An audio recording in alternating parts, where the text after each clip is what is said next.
On this episode of the podcast, I have one amazing person to talk to. This man has a great story, a very triumphant story, and a very deep thinker. So please sit back and enjoy an interview with Rese Jhordan.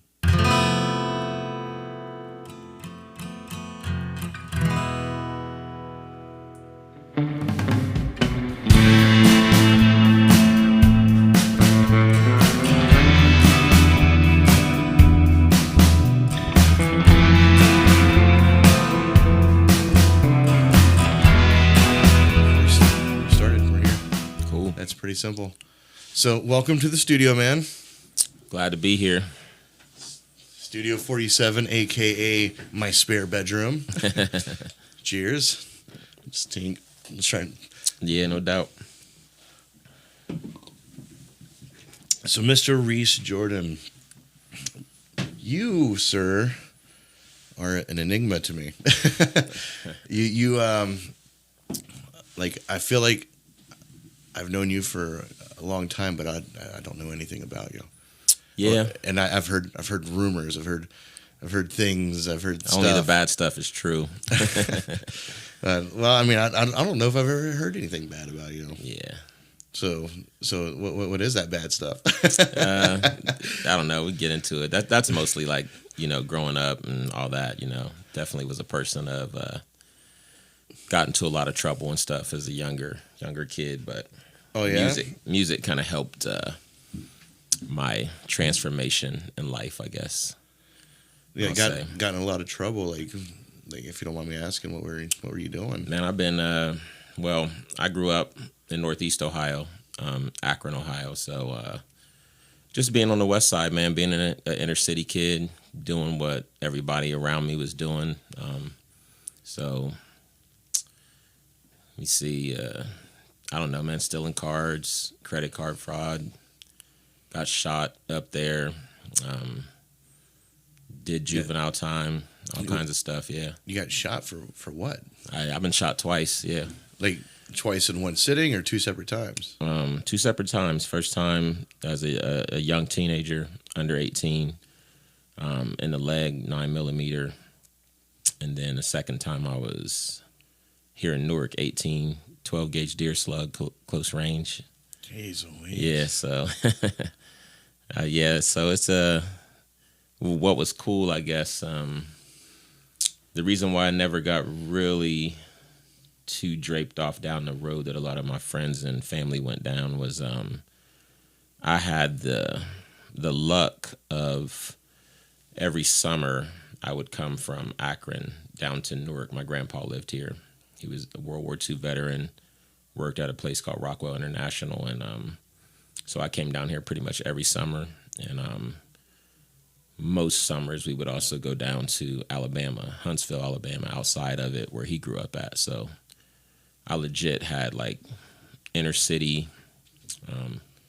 small town to country, super country ass place down in Alabama, and that was my consistent upbringing. So you would see like different sides of the track, pretty much. Yeah.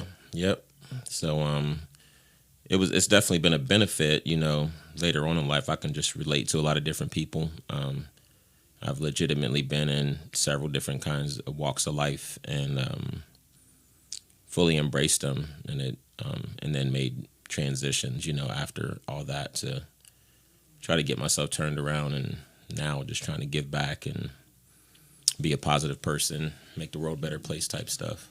And when you say now, like, is that, like in retrospect, is that like past 20 years or? Yeah, I'd say about, let me see, last time I got in trouble, I got out of prison, man, when I was 24. I had to do a year for a gun charge or something like that. And I decided then that I wanted to try to, get myself turned around. And I didn't want to throw my life away. Like, I got a couple friends, cousin who's in jail for triple murder, a couple friends in jail for murder, friends on drugs, passed away, all that stuff. So I was like, man, let me get out here and see what else I can do. You know what I mean? Like, so I think about 24 is when I started going to OSU, because when I was locked up, I'd heard about this thing called executive clemency. So it's a power that governors of states and the president has to pardon people. It's something that's been coming up a lot lately with everything going on with Trump or whatever. Like, can he pardon himself? Who can he pardon or whatever? Right. But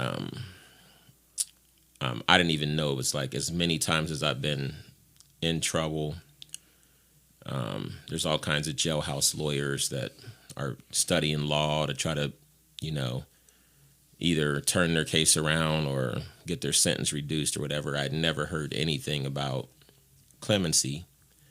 And when I came home the last time, I was on house arrest, had like a 7:00 curfew because they had me on a gang file or something like that. And I was driving around out here in Hebron. I would just drive around in the daytime, just to stay out of the way. And there was a church on Main Street in Hebron 40, and it had a sign out front that said legal aid today. And I was bored, so I just said, I'm going to go in and check it out. And walked in, and it was mostly like farmers and 4-H type stuff, how to get subsidies from the government and all that stuff like that. But there's this dude sitting there at a table all by himself, and it said executive clemency. And I was like, what's that? And he's like, pardon. And I'm like, pardon me? Like, well, what's that? He's like, a pardon. You can get a pardon from the governor. If you've had like multiple offenses, he can pardon your criminal record, and then you have no criminal record. And I was like, so you mean like the Billy the Kid thing, like where they kidnap the governor, put a gun to his head, and they like pardon Billy the Kid before he gets hung by the neck or whatever? He's like, yeah. I'm like, oh shit, I didn't know that was a real thing, you know what I mean? So he kind of laid out the process for how to get it, what I had to do, and that was kind of a switch for me. Like, yeah, man, I'm gonna go down the list of these things, and I'm gonna try to get a pardon, and that way I wouldn't have a felony or a misdemeanor or juvenile record, and I could move forward and do some other things in life type stuff. So that's where it started at. And that was 24. Yeah, I'm 47. You're 47? Yeah. I wouldn't have guessed that. Mm-hmm. I would have guessed you're about somewhere around my age. Nah, it's funny because when I started in the music scene, man, I was already like 10 years older than everybody. Yeah. That was I was playing at the time, Jesse Winkler and all those guys, Mark Lucas, Nat Reeb. Well, I think Nat and I are around the same age, but yeah, I was older than those guys. Like I started playing guitar when I was 30 years old. Really? Mm-hmm. See, I've been playing since I was 13, and I still play like I'm 13. Yeah, man, I've always loved different music. Like I said, growing up eclectically, like I did, I had a lot of groups of friends. I had my city friends in Akron, of course. Down here, I got a cousin. I have two cousins. They were into. My one cousin was a BMX racer, and my younger cousin, like professionally, or yeah, he competed. He was competing BMX racer, and his little brother was into skateboarding. So that's how I kind of got into like kind of that scene. And my cousin was doing it, so I come from a big family. My grandpa had 7 kids, and all of them had kids, so I grew up with 13 first cousins, all within 3 years of each other. We were all within 3 years of age. Wow. So that sounds like we had a mini like army. Yeah, I was about to say that sounds like it could get rambunctious pretty quick. Yeah, the cool thing about it was like my friends were my family, so I never knew any pressure, like peer pressure or anything like that. I didn't have to impress anyone. I was with my family, my first cousins, and he was into skateboarding, so I'm like, oh, that looks fun. You know what I mean? So I started skating like And so I would legit, like, during the school year and stuff in Akron, I was a West Side kid, down for whatever was going on there, and in that environment. But then in the summer, I come to Newark and I would skateboard and You getting good? ride bikes, and oh yeah, I had a lot of fun with it. And I still skate, so Really? yeah. I mostly cruise on a longboard now, but See, I told you I didn't know anything about you. I didn't know Yeah. you were a skater. Yeah, man. Are there videos of you anywhere skating? back then that was like the late 80s, early 90s. So video cameras back then were like the shoulder shits. There's no evidence. I think there's one of my friends, Tim, has it's all myths and legends. he has a video of a contest that we competed in down at Everett Park back in the day. But I have to hit him up and see. We've talked over the years about getting it transformed to DVD or whatever, but we mostly, when I get together with him, and I'm still cool with a lot of my friends from back then that I skated with, you know what I mean? A lot of them like Kevin Byers and Eddie Mix, Richie Morrison. He became a pretty big deal in the tattoo world. But those are my dudes, man. Like we were close. A lot of us still are, you know what I mean? So when I see them, it's like no time has passed. We have that connection from that time. So when you're hanging out, a lot of your peers are your family. Mm-hmm. Your 13 cousins and your close friends. Were they into the things that were getting you in trouble as well? Somewhat. I've had a few cousins that, like I said, I have the one. He's locked away. He got a 26-year sentence for a double homicide in Akron. That's serious shit, man. Yeah. He my family up there a little bit more notorious, I guess you would say. Streetwise people. You know what I mean? So he was. A lot of us were, as we got older, started to get draped off into, selling drugs and all the stuff that comes along with that. But for me, the group of us that were here in Newark, we were kind of like under the tutelage of my granddad. And my granddad was when I finally got in trouble up there, for the last time, my mom sent me down here to live with him. I think I was like 17 or something like that, going on 18, and had to finish up like my high school senior year at Newark. And my grandpa was just like a no bullshit kind of guy. You know what I mean? He was 6'8", 300. I'm like the shortest one in my family. You're the shortest one? Yeah. I always forget how tall you are until I see you in person. Yeah, so I think I'm almost 6'2", but all my cousins are 6'3", 6'4". I have a nephew right now that's 6'6", and he's 14 years old. God, that's a big kid. Yeah, so holy shit.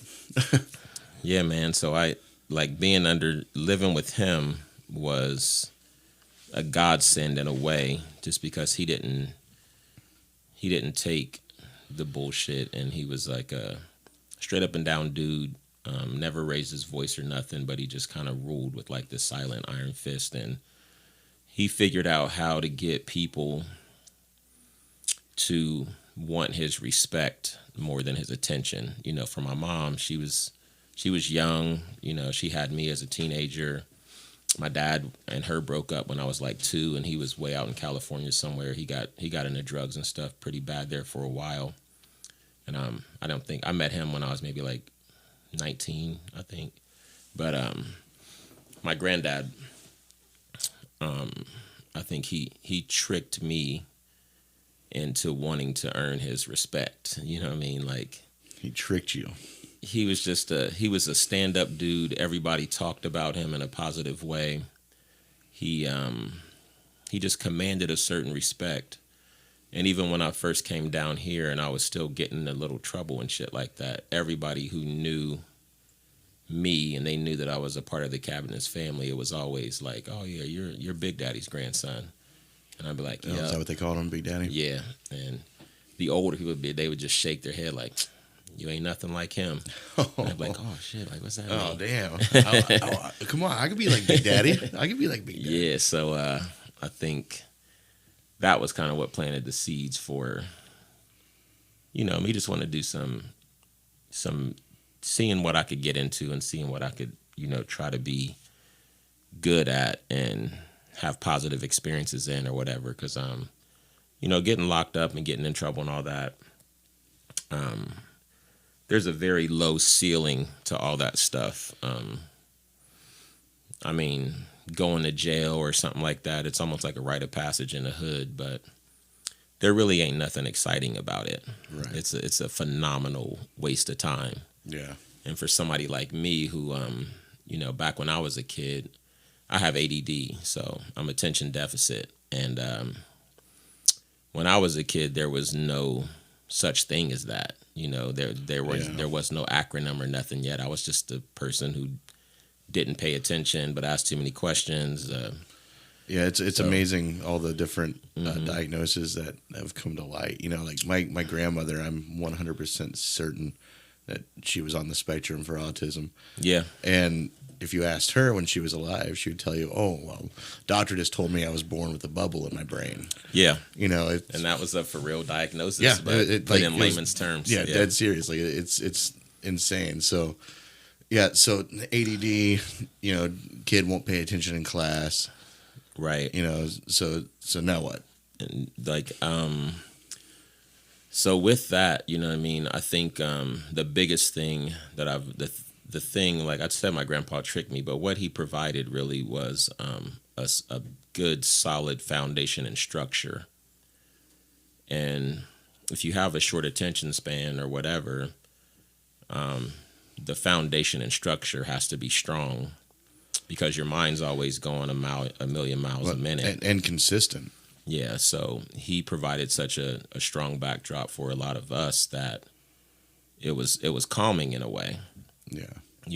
It was like, so I think that was that's one of the things I use in my classroom now with the kids. I work with behavior kids. I'm an intervention specialist for kids who have behavior problems, and single-handedly most of the time, it's always a home life that's unstructured, single parent.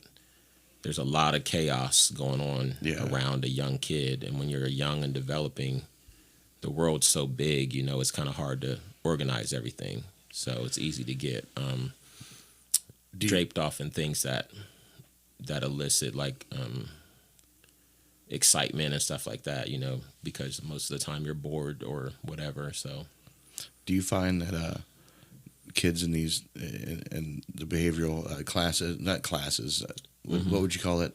What was the term used?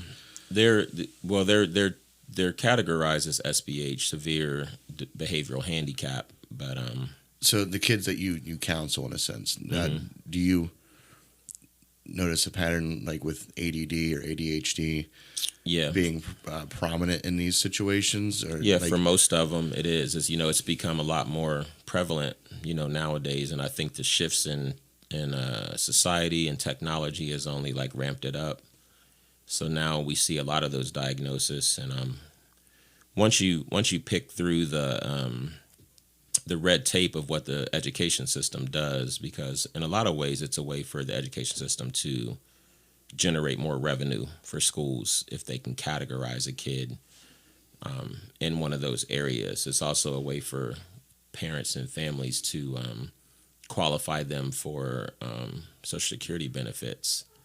So if your kid is diagnosed ADD or ADHD or whatever, they and they're put under that SBH diagnosis, they then qualify for disability because they're technically disabled. So there's a lot that goes into that, man. But getting back to the personal side of it, for me, I think what people like me need are a few things. One is like structure, like I said, a strong structure, which is what my grandpa provided. He lived to be 94 years old. He was the same dude my whole life. He never you can just count Yeah, on Granddaddy. You know what I mean? Like his house was the same. We were never out of anything. There was never like peanut butter and no jelly and all this shit. Like in the city, I was growing up on welfare and all that stuff and going through all the issues of poverty. But my granddad's, we kind of lived, a really good life. And the other thing that people need is a creative way to express themselves, whether that be through work or through art or through whatever. And my granddad provided that too, because we legit had a kind of like a country upbringing right on the east side of Newark. I mean, he had a house with a double lot. We had chickens. We had a big old garden. We went hunting, fishing. We just did all the shit that he did. You know what I mean? And that was like a part of our routine the whole time growing up. Hog roast and big Sunday dinner and all that stuff. But and everybody in the family had something that they were like better at, and then that was like delegated to be your thing. Right. Yeah, you were highlighted for that talent or that creativeness. So that was one of the things that planted the seed early for me, because I think I was like one of the ones who I was really good at helping him like make the wine, or I took care of the chickens, and I knew how to deal with the rooster, and that's Rese's job. He's got that. That's what he does, and somebody else was good at. Right, and you're one that emulate your granddad. I want to be that same dependable person. Yep, and it was just a part of who I was. I guess I didn't even think about it, even when I was still getting in trouble, or if I was going to get into a fight or something.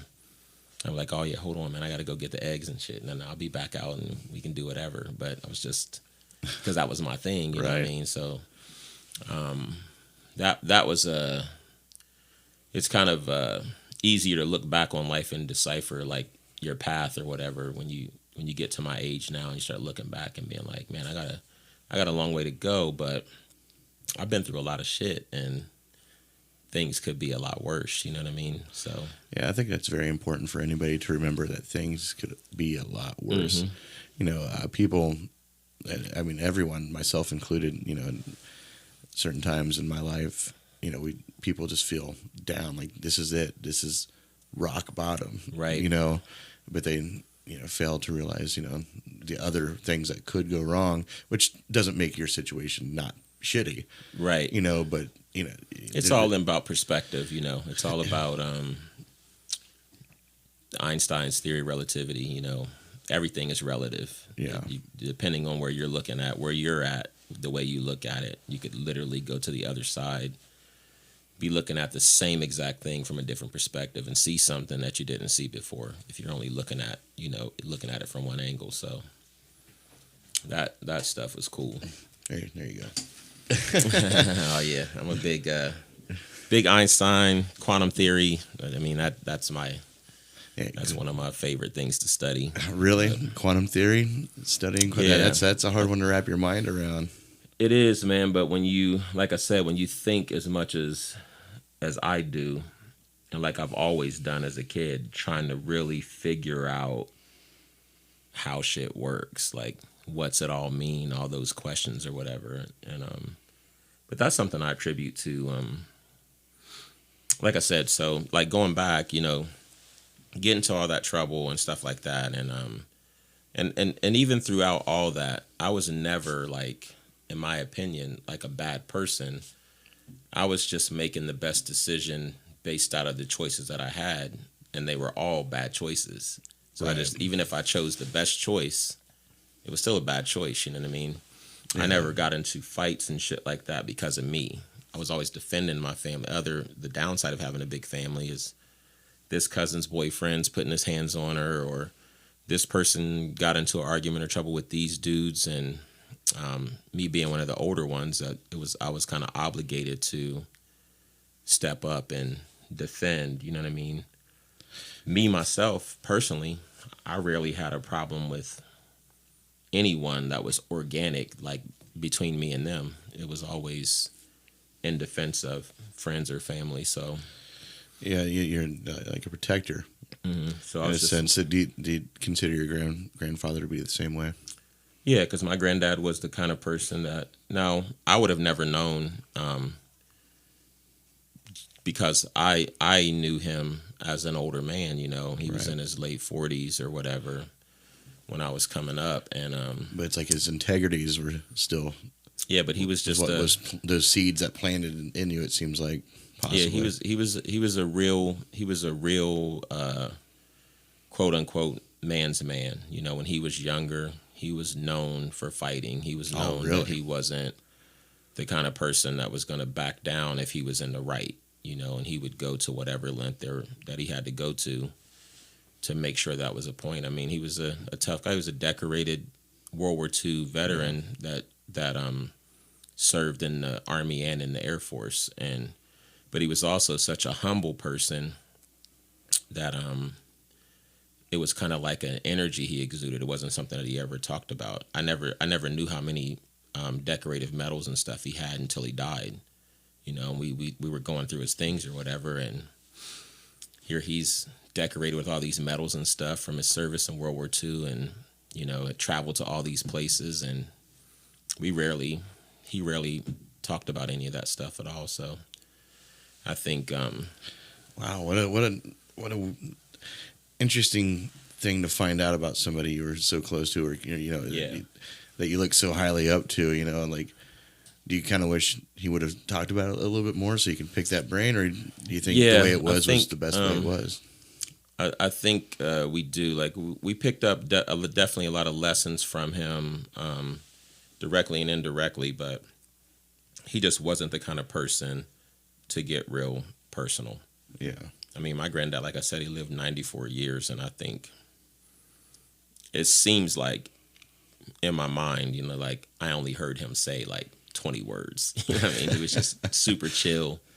He's just a person who he he just wanted to know what needed to be done, and then he would do it.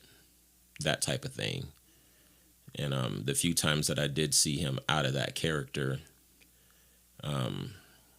it was enough for me to be like, whoa, I need to chill out. I remember one time I was beefing with these guys, my cousin's boyfriend. I got in a fight with this dude. He had a big family from Youngstown and Akron, never really got along anyway. So all these dudes are like out in front of my granddad's house, you know what I mean? Like, and we're arguing back and forth or whatever, and this and that. And finally, you know, my granddad just comes out with a fucking pistol. He's like, I'm gonna give you about 5 seconds to get away from in front of my house, or one of you guys are gonna die. And one of the older people there was like, let's go. yeah, You know, Big Daddy don't fuck around. yeah. He don't fuck around. He like, don't have. Yeah, he's so, got a serious look on. and it kind of looked. I kind of took that as, man, like I would never want to put my family in harm's way over something stupid. You know what I mean? Like, and I realized that about myself too. Like some of my cousins and them, they were involved in in different skirmishes and stuff like that. And the way my mind works is like, okay, that person's the enemy. They're trying to take me out, so logically, I should take them out. And I really had no problem with that at all. Like in my mind, like whether it be, you know, beating them up, shooting them, whatever, if that's what had to be done. Like, all right, we're gonna go over there and fight. Like, oh, hold on, they got guns. All right, hold on, I'll be right back. They got guns, I got a gun. You know what I mean? I'm assuming they're gonna shoot because that's what I would do. So a lot of times I was the one to turn up first because that was, to me, logically what needed to happen in that situation. You know what I mean? So that's one of those things too, where you kind of look back, and you realize like the power, whatever power you have, it's not a small thing. You know, making a choice is not a small thing, and there's a lot of consequences to it. And if you're the kind of person that can think about the consequences beforehand and still say fuck it, you know what I mean? Yeah. Then that's where I started to realize, like, I need to keep myself out of certain situations because I know what I'm going to do in that situation, you know? It's very important to be self-aware. Yeah. I just had somebody in here chatting with me the other day, Jeff Schaefer, another musician, and we had a whole conversation about being self-aware and how important that is to, not just, your not just your lifestyle, but your overall mental health.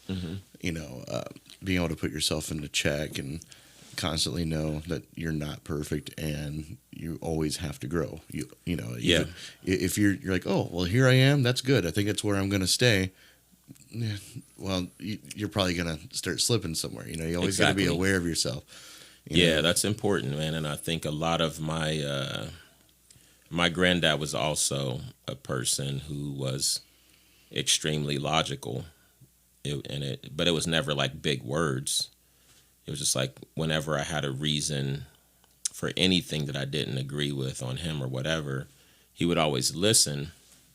But as soon as you got to the point where you weren't making like logical sense, he would just shut it down. Like, man, that shit don't make no sense. And he would just go back to watching his baseball game or whatever. He's like, and done. And then you're all emotional and like blah blah blah blah. And he's like, he would just shut it down. And then it made you sit back and think, like, what's he mean? It doesn't make any sense. And then you start going through it in your head, and you're just like, oh yeah, that is kind of stupid. He's right. You know what I mean? Like, once you go through all the avenues of how you can come back with this argument and make your point or try to prove a point, and when you work yourself through it, you're like, yeah, you're right. Doesn't make any sense. You know what I mean? So. And there's a couple different ways to go about that in that situation. You can either get upset, storm off, well, you never listen to me, and take that route, or do what you did and sit back and think about it and kind of like, well, shit, all right, maybe he's right. Well, I think the thing with that is he never was never like overly emotional about it. He was just a straight up and down dude. Right. Like, my mom would rant and rave, like, you got suspended again and this and that, and you're going to mess up your life. And she's going all off. And she was ramped up emotionally. And in that environment, logic most of the time is lost. But when the other person is calm and you can't ramp it up to that, then you have to kind of relegate yourself to what's true and what's not true. And that's what he did. You know what I mean? I mean, people will tell me all the time, like, man, like, on your Facebook page, you have all these people commenting all this stuff, and they're saying this and saying that, and why do you keep these people on your page, or how do you stay so calm and all that, and how do you? And I'm just like, man, because it really just boils down to what's true and what's not true. Let's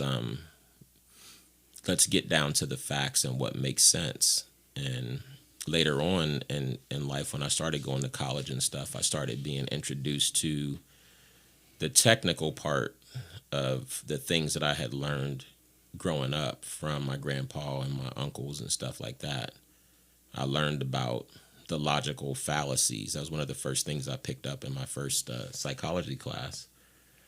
And it like broke it down. Like, this is ad hominem. This is, and I'm like, oh shit. Like, so the way that we think and we rationalize stuff actually falls into certain categories. Like, there's the red herring fallacy. There's the gambler's fallacy. There's the ad hominem attack. There's all these things that people do, and they're fallacies.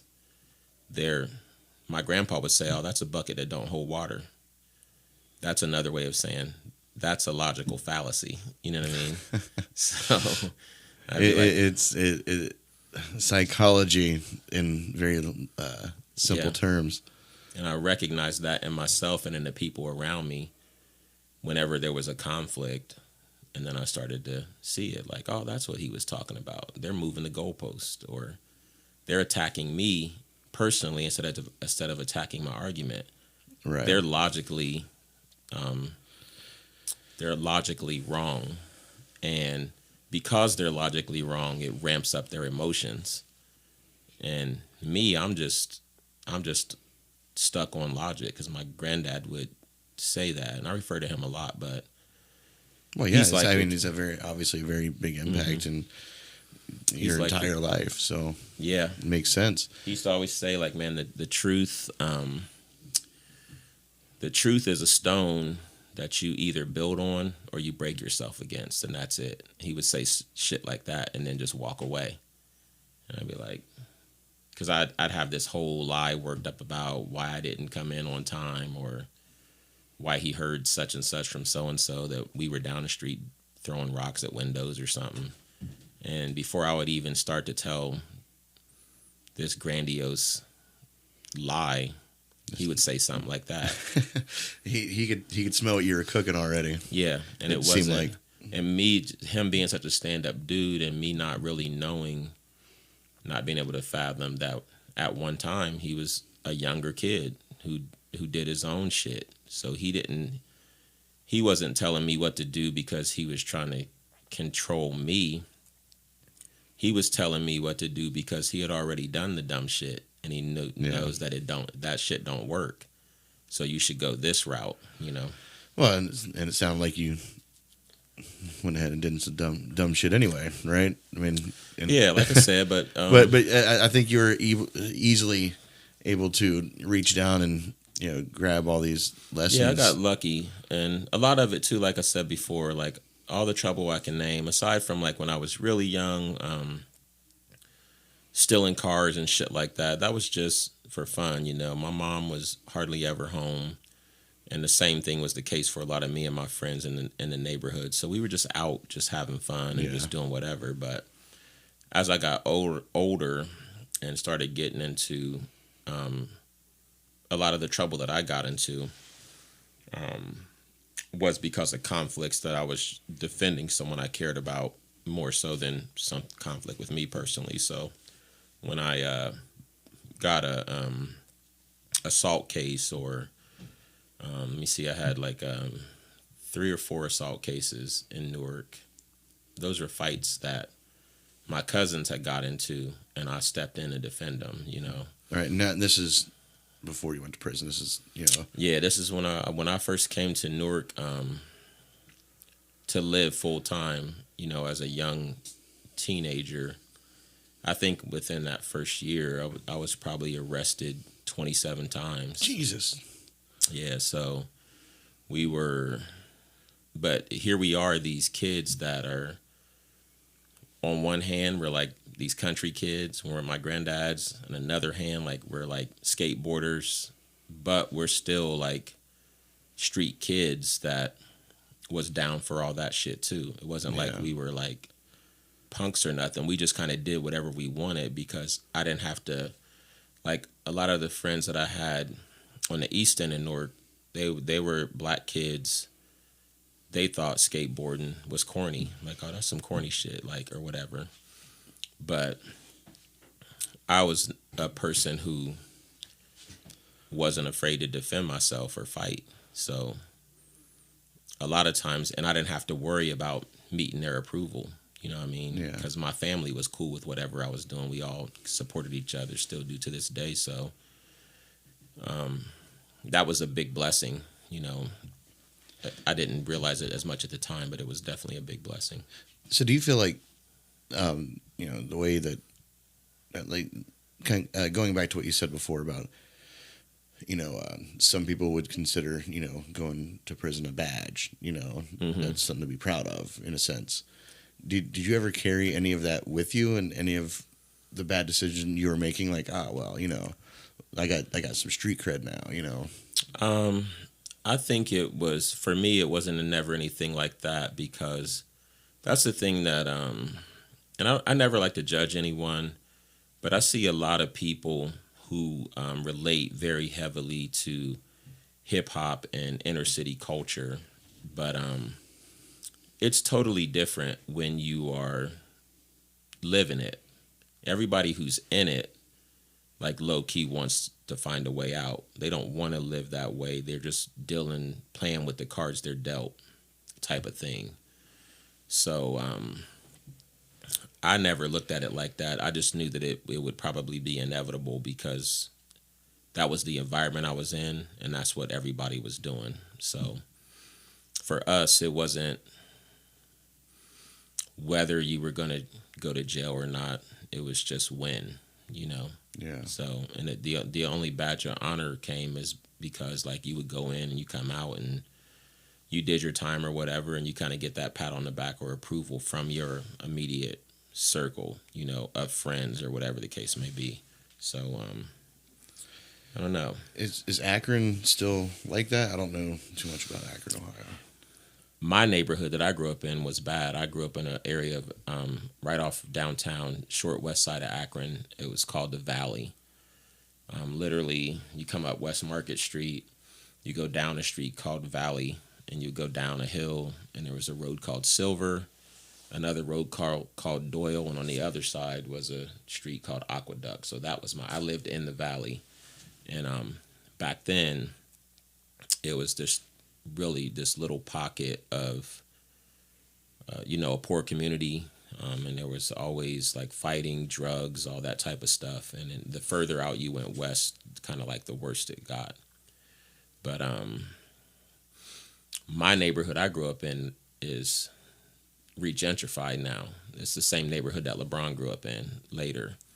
And he built a school. Like, from my old bedroom, I can see the school that LeBron built in Akron. No shit. Yeah. They tore down a lot of those old houses. They brought in new business, new industry. So I think the first time I was taking my kids back to see where I grew up at, they're like, "Dad, you grew up here?" I'm like, "Yeah." You know what I'm saying? This is the Valley, man. No joke. And they're just like, "This is a nice neighborhood." You don't know what it used to be like, man. Yeah. So yeah, in that regard, it's Akron's in that small area, it's changed. Now Jackson Projects and Wildwood and a lot of the other further west parts are bad, and the east side of town is pretty bad too. But it's just because it's a poor community, and when it's a poor community and there's not a lot of options for revenue, then crime is going to be higher. Yeah. So. Now, moving forward, when you pretty much, I don't know, would you call it your second chance or your or your liberation? I don't know, but when you decided to change your ways or change, I want to go down a different path rather, and to where you are now, you've accomplished quite a bit. I mean, you're, as you said, you're a teacher, you're a realtor. Yep. And I worked really hard not to say realtor. And a musician. Yeah. I think those things were. I'm basically just an older version of the person I've always been. But like I said, when I realized when I was younger, I grew up in a time of. So growing up, being born in the mid 70s, we kind of grew up like in the 80s, but we came in at the tail end of the civil rights movement. And this is important because there was still a lot of air of social consciousness. So the music that I grew up under, hip hop music and stuff like that, early on, it was all socially conscious music. Public Enemy and all Fight the Power and Poor Righteous Teachers and all those groups, they were Brand Nubian and everybody who I can name back then. There was an air of like socially consciousness to the music because those kids who were older than me, Martin Luther King died in 1965, so about, I guess you would say about maybe 6 or 7 years later, I was born. So all those kids that were older than me, they grew up under that socially conscious struggle, the fight for equality and all that. And it was permeated in the music by the time I came of age. So NWA, fuck the police and all those things. Like when I was growing up, it was cool to be socially conscious. It was cool to be smart. Um, it was cool to like kind of fight the system in whatever way you could. But I think the last time I got into trouble, it wasn't, like I said, it wasn't because of me. These guys that my cousin, she was with this guy and we were kind of beefing or whatever. At that point in time, I had already started to think like, like, what am I going to do with myself? Like, I'm not going to stay out here and do all this. Like, I'm not going to be a drug dealer. That was never something that I was into, because I didn't really have a need to do that. In the city, more maybe trying to get money and stuff like that. But my mom was a single mom, welfare and all that. But when I was in Newark at my granddad's, we didn't really need anything. He took care of everybody. Right. So I'm like, I think I had always had different things I was into, drawing and poetry or just whatever, and I knew that I had options, and I was like, and also once we started hitting 18, the thing started getting real. Like, people that I knew were going to prison, people I knew were getting hooked on drugs, and everything was starting to change in that regard too. So then it just went back to logic. Like, if I keep going down this road, and I'm going to end up like so-and-so who's 20 years older than me, or so-and-so or whatever. So that's when I decided that. And I'm also couple that with wanting to be a person who was seen as not a negative, not I always felt like any of that shit was like less than who I was as a person, and I always challenged myself. I was always called, like, well, they were like, man, you're really smart, man, and you think about things, and the way you think about it, you do this and that. And then I would challenge myself to be like, well, they were like, man, you're really smart, you could do this or you could do that. And I think looking around, I'm just like, man, if I'm the smartest person in this room and everybody else is stupid, how smart does that actually make me? You know what I mean? Yeah, that's a very Like, fair question. I think I can go to college. Like, I can do that, My granddad's, his arm of the family, we were the only ones that were kind of like the way we were. And my granddad had 4 older sisters, and one of them was a doctor. The other 3 were college professors. He kind of went the work track, went to the military and all that. And then when he was married to my grandmother, well, she got cancer and died when my mom was 16. And then I was born like a year and a half after that. You know what I mean? So I think it was always talked about, bettering yourself, using the system, getting an education. Those kinds of things were talked about with my granddad.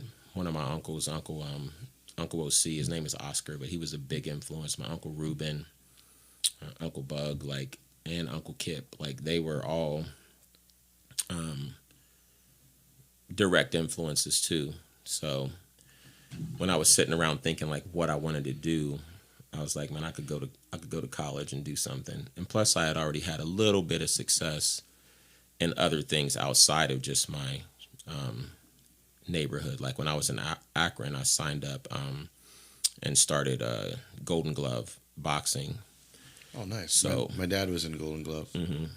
So I was a pretty good boxer, even though I didn't take it serious. And then the other thing that I had an advantage of in the city, and something I could do, because I've always strived to be different. Well, the one thing that Newark had that Akron didn't have was on the east end of Newark back in the day at Everett Park, where the skate park is now. If you go way to the back, there used to be a swimming pool there. And it was like $0.25 to get in. And we spent every day at Everett Pool swimming all summer long, you know what I mean? So when when I was in school in Akron, the big sports were football and basketball, of course, you know what I mean? But there was like no black kids on the swim team, like at all, like, and there hadn't really ever been.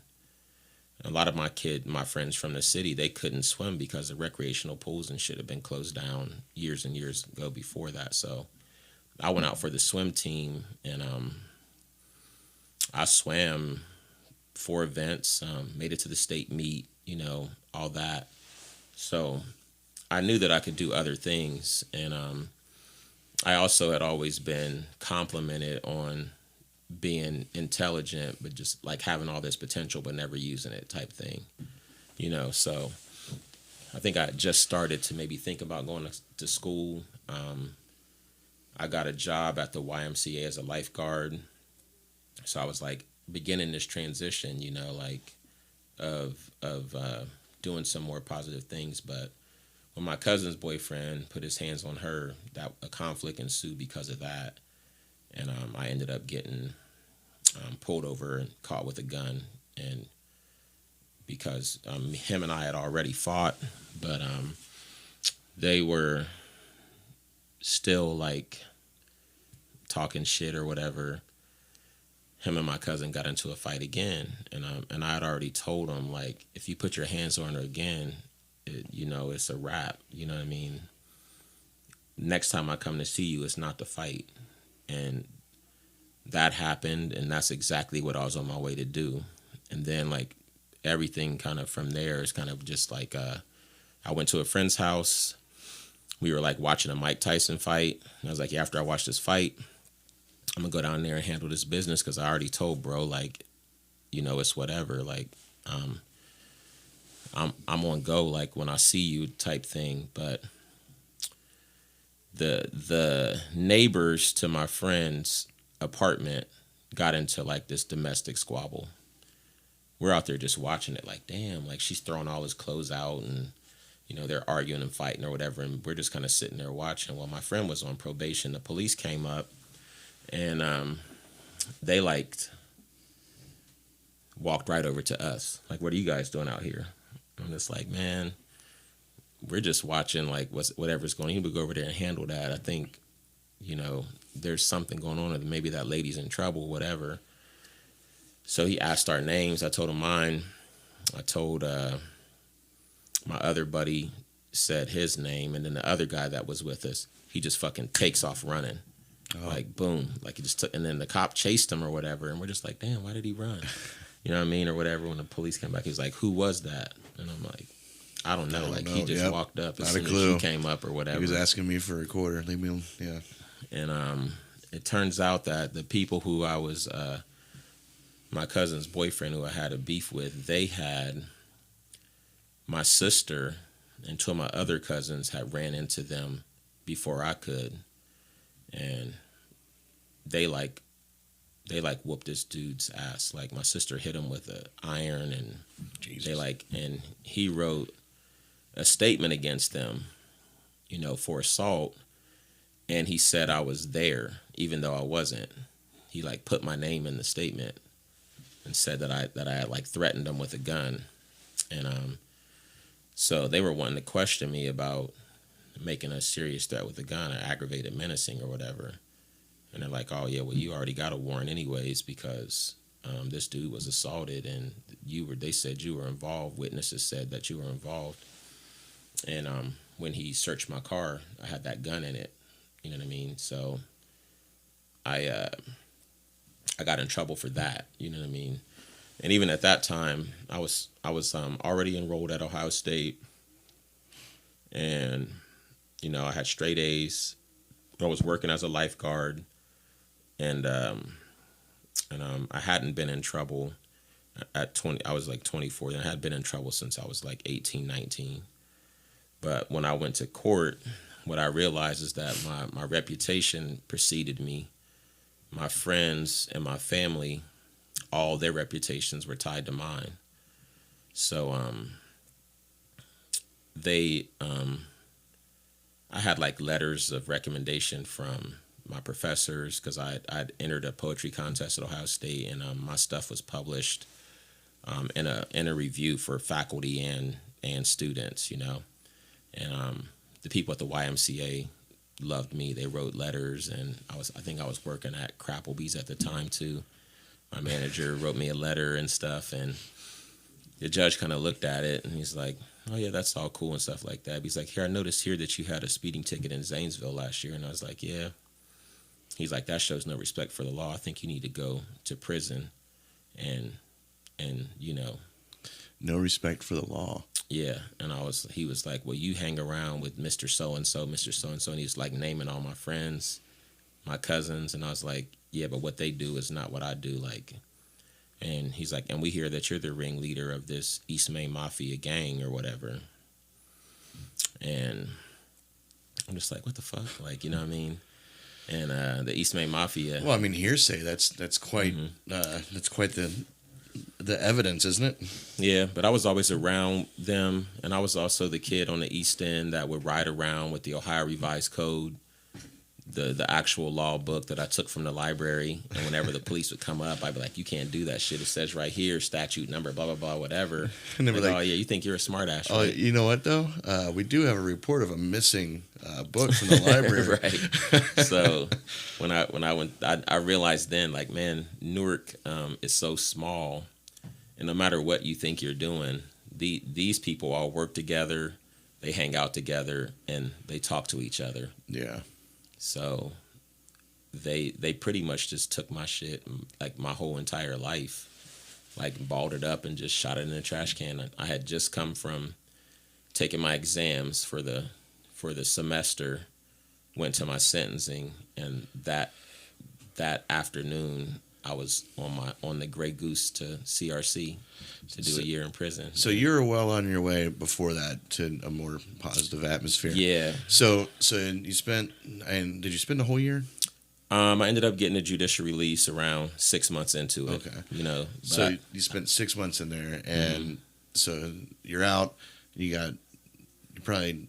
I assume that you would have. Okay, I'm going to try to get right back on track from here. Well, what I had realized, though, with that is that even if I was the one in the right, because, first of all, they charged me with carrying a concealed weapon, and I should have been charged with improper handling of a firearm in a motor vehicle, because I didn't have the gun was in a locked gun case. And when I got to my friend's house, I put the gun case on the floorboard because, I didn't, by law, you're supposed to leave it visible or whatever. And I put it on the floorboard because I was going in. I didn't like somebody walk by, bust my window, take a gun or whatever. Then, right. But when the officer went over to the car, he looked in. He's like, "Hey, is that your gun right there on the floorboard?" And I was like, "Yeah, you know what I mean? It's my gun." And I hadn't been, I didn't have anything that prevented me from owning a gun. The charges that I had previous to that, they didn't prevent me from owning a gun. But it's all in the way you transport it. And he's like, "Well, it's on the floorboard instead of in plain view." And I'm like, "Well, how did you see it?" Well, there you go, not having respect for the law again. Right. So, but when we went to court, the officer lied, said, "Yeah, we just searched the car based on this." And bear in mind, I hadn't been charged with aggravated menacing. I was just a suspect in a case, so I really didn't have any grounds to be arrested. What they really should have done is just ask me questions about what happened to see if there was any grounds to arrest me, like if I was actually there or not. But he ended up arresting me for having a concealed weapon in my car because it was on the floorboard. It wasn't in plain view. And what it actually should have been was mishandling of a firearm. It wasn't. The gun was never on me. It was in the car. You know, I was 50 feet away from the car the whole time the cops were out there. Did you try to get that? Is there any way to get that changed after the fact? just the charge itself, even after Well, you got out of jail I tried to get the charge or prison, rather? dropped down to improper handling, and then the court proceeding was the thing that was because I knew within the law I was right, but CCW at the time was a felony and improper handling was a misdemeanor, and they basically just railroaded. I had a lawyer there. We made all the points. We showed the law, how the law works. We showed that I had reason to believe that if I left a gun in plain view in a locked car and I wasn't in the car, it was proper to put it out of plain view so somebody couldn't just break in the car and then you have a gun out there, Right. and Lord knows what could happen. But I think the jury deliberated for like 6 minutes, came back guilty. Yeah, I'm like, oh, that's fucked up. Yeah, they had their mind already made before they went back there. It sounds. And like. I had written a letter to the Judge Spar, and told him like, look, man, I'm changing my life around. I mean, whatever, blah blah blah, whatever. He recused himself from the case, and they brought in this judge from Lancaster to oversee my sentencing. And old school white dude or whatever, and he just probably read the sheet like, yeah, this guy's affiliated with all these things. We know he hasn't been in a lot of trouble, but he's always around it, and he's also a smart ass that rides around with the Ohio Revised Code, giving the cops a hard time. At one time, there was a police officer who pulled up on us, and back then I had a hatchback Honda Accord or something, and you know how you lift up your hatchback, and once the hydraulics, they lose their pressure, it doesn't stay up. Yeah. So I had this stick that I would use to like prop it up. And he like reached in my car, windows were down, he reached in my car and pulled, what's this stick? Is this some kind of weapon? And I was like, bro, you can't just go in my car. Like you're not allowed to do that. Like that's illegal search and seizure. You can't do that. You know what I mean? And I filed a formal complaint in Franklin County against that officer. And they had to transfer him, you know what I mean, because he illegally reached in my car and grabbed out my personal property, and he wasn't supposed to do that. Well, that made the cops hate me even more. It's weird. Maybe weird to me, maybe not so weird to you, but like, it's just very odd that, you, as you said, the judge saw that you didn't have a heavy criminal past. You were affiliated with some people. You're the kid carrying around the revised codes, doing all this stuff. But you also had, these letters from your school, and these positive things being said about you, and hey, this guy's doing shit right. It doesn't seem to me. It doesn't seem very hard to fit those pieces together and say, hey, well, this guy actually is. He's trying to do better. He's from this area. He's involved with these people. He's family with these people, but he's obviously trying to do something else here. Maybe we should help influence that. It just seems. It was just there was a lot that went into it that I saw was politics behind. But the bottom line is a bunch of black kids together. They're all bad. And this is like what, 95-ish area. Yeah, around there. And I think when I come to Newark, got into a fight at Newark High. Some dude called me a nigger, and ended up, like, the principal ended up getting hit in the process of it. I got put in alternative school for like the rest of the rest of that year. That was my junior year. Were you the one that landed the punch for that one? Kinda, sorta. You know what I mean? But for me, I was new to Newark City schools, you know what I mean? Akron is a very racially divided city. Akron was a city of industry based on rubber, Firestone, Goodyear, BF Goodrich, all that. So they had an influx of people coming to get those jobs way back in the day. The people who came the most were the blacks and the Irish, you know what I mean? So once you got up past a certain part of the west side, Balch Street, there was like the black part of Akron, and then there was like the Irish part. Irish Catholic school, Balch Street, boxing gym and all that. And Irish people are not like regular white people. Like they're fighters and shit. Like you know what I mean. So they're scrappers for sure. We had a lot of conflict with them, but me being like in this new environment where I'm coming from a school where that's 97% black to York High, where I'm the only black kid in all my classes and whatever, and this kid's a redheaded kid or whatever, and in my locker, and he said that. Also, like being a boxer, not and having a chip of like I'm not gonna be disrespected, blah blah whatever. That was kind of what played into that, and then the next year, I got shot. So I was out half the year because of that too. So my reputation was already, here's this kid from the city coming down here starting all this damn trouble. Right. And from my perspective, it wasn't really that. You know what I mean? This kid was like in my locker. He disrespected me. So I hit him. Somebody grabs me from behind. I hit them too. That happened to be the and principal. Then I couldn't get in trouble because he grabbed me from behind where I didn't have view. So I didn't know who was grabbing me.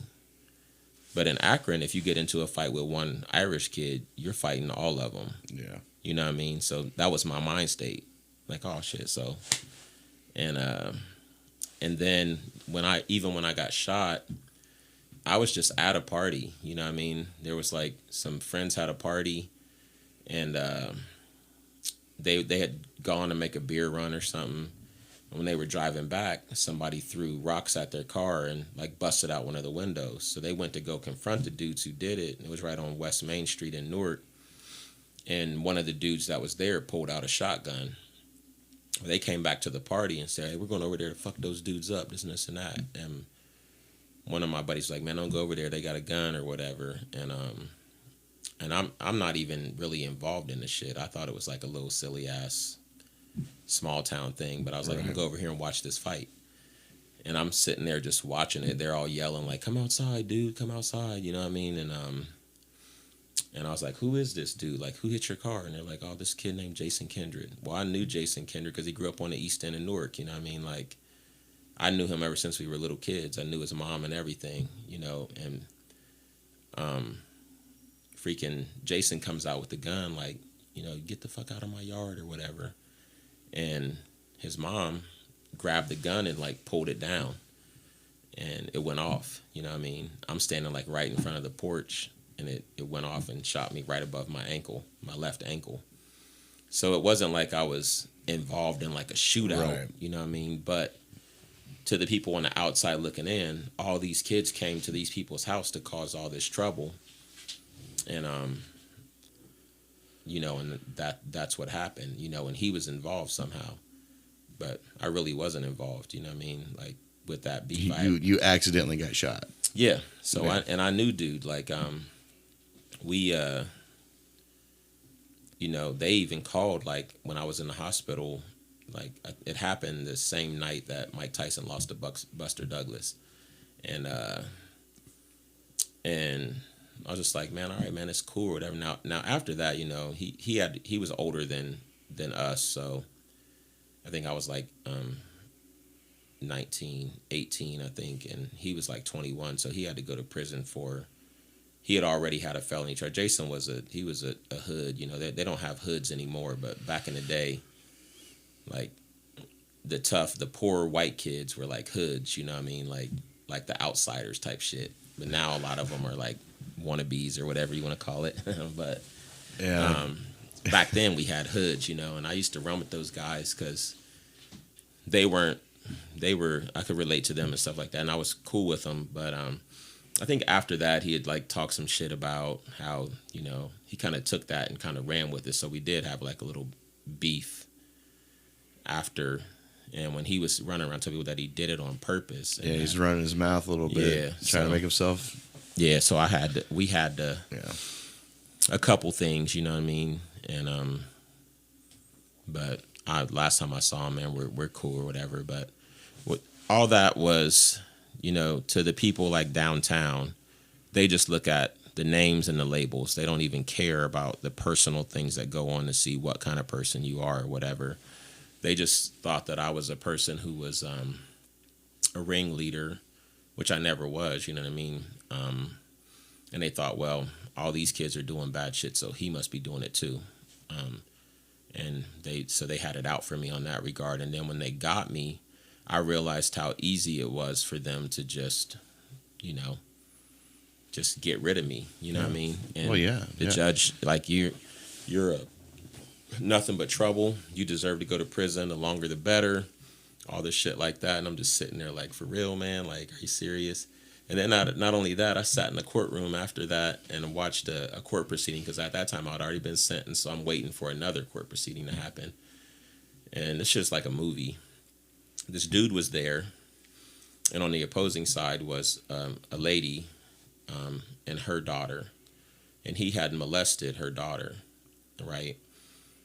And they pretty much found him guilty of it. The lady's in the courtroom crying. She's yelling like, "You're a piece of shit. I know you did this, blah, blah, blah." And order in the court and all this. The girl's crying. And the judge's like, "I sentenced you to 7 years." And I'm just like, hell yeah. Like, when we get up to the camp, I'm going to fuck dude up. Like, that's fucked up. Like, this is a young girl. Right.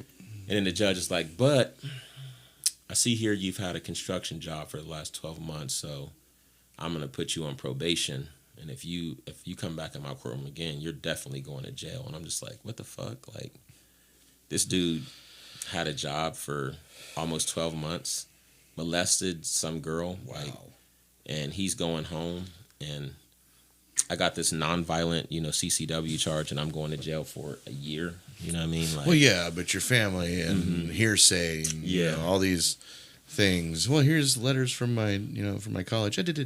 Put that away. Yeah. We don't need to say that. I know what I need to know about you. That's kind of when I decided, like, when I was in jail, that's when I really formulated like a reinvention. And I was like, somehow those people downtown are going to see me again and realize that they were totally wrong about the kind of person I am. You know what I mean? That type of thing. And then everything just kind of started falling in place when I came home. I went back to school, and like I said, maybe my third day out, I saw that church in Hebron, the legal aid. The dude said something about clemency. And I was like, what's that? Because at that point I couldn't get expungement, because the way expungement works is you get one charge, you go through your probation, then you can get the record expunged. Right. But if you get 2 charges, then they're just on your record for life. Well, I had like a petty theft and an assault that I got dropped down to a disorderly conduct or whatever, and I had this felony CCW. So I couldn't get expungement, but I knew there was a way for people who had been in trouble to get out of trouble, because I'd known like judges' kids and shit like that who had done foul shit, and then all of a sudden they're like an executive at State Farm. Right. So that's when I put the 2 and 2 together for the clemency, and then I started about changing my reputation. Like I went back to school and started pursuing my degree.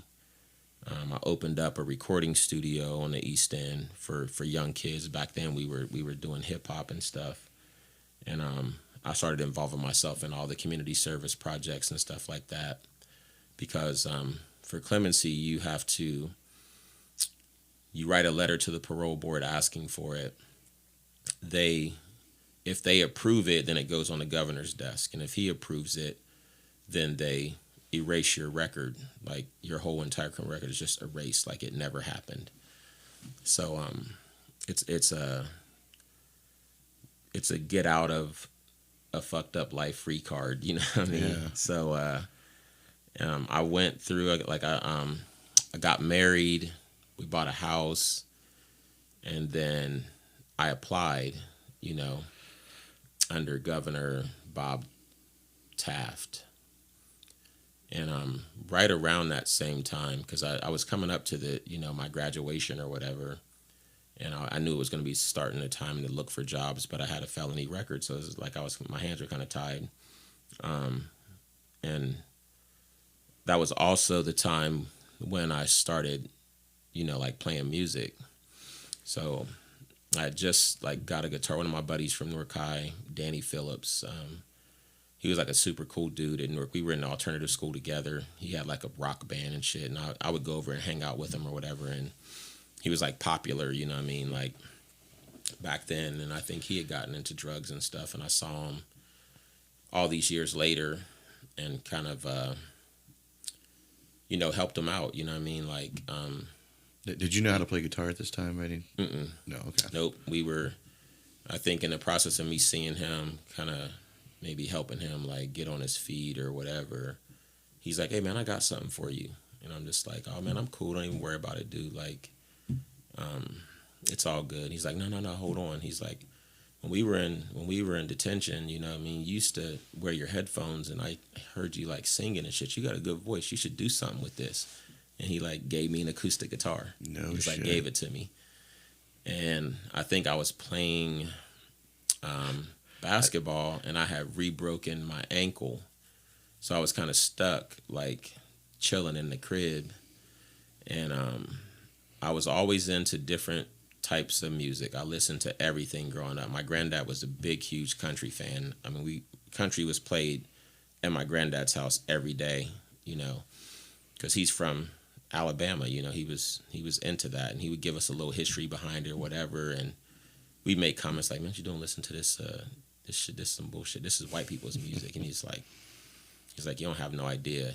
And then he would tell us the names of the artists who started the country and western, like Leadbelly and all these old guys. Like, no, it's not.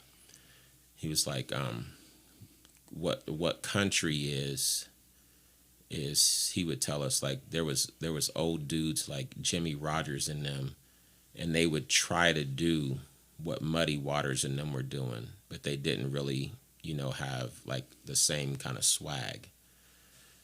And the first country and western song like released was Leadbelly, Goodnight Irene, and stuff like that. He's like, it's not just the white music, it's just music,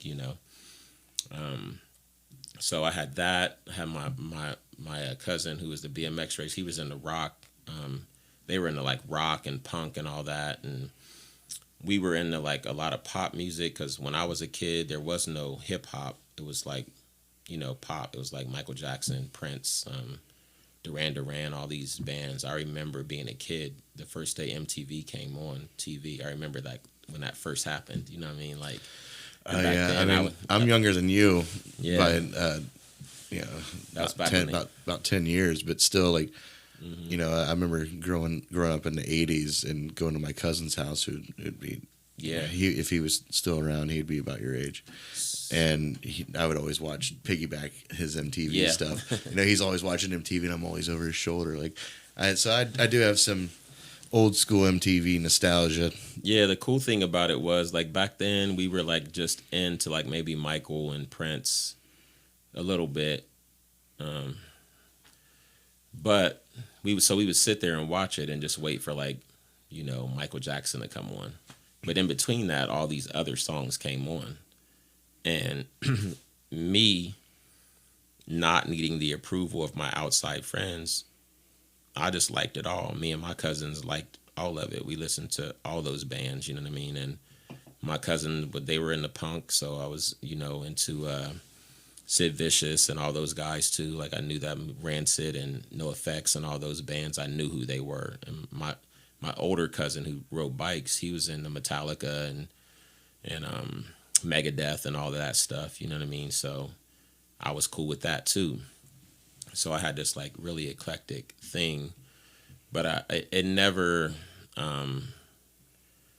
dawned on me that I could actually play guitar, because I'd never really seen anybody that I knew that I could relate to that did it. I mean, Prince was a beast. I was into Jimmy too, but those were like some weird cats, you know what I mean? They were I wasn't gonna be walking around the hood with a blouse on or high heels or some shit. Yeah, they were quite eccentric. Yeah. So but I had let me see, Danny gave me the guitar. that weekend, I think I was at home, and back then I still had a VCR, and I used to watch the Woodstock VHS tape on just like the Santana and the Jimi Hendrix part. I would watch their sets over and over. I had the VCR program for that. Well, when you lose power and it goes off and comes back on, it resets the VCR, right? So I just put in the Woodstock tape, and it was playing, and I saw Richie Havens.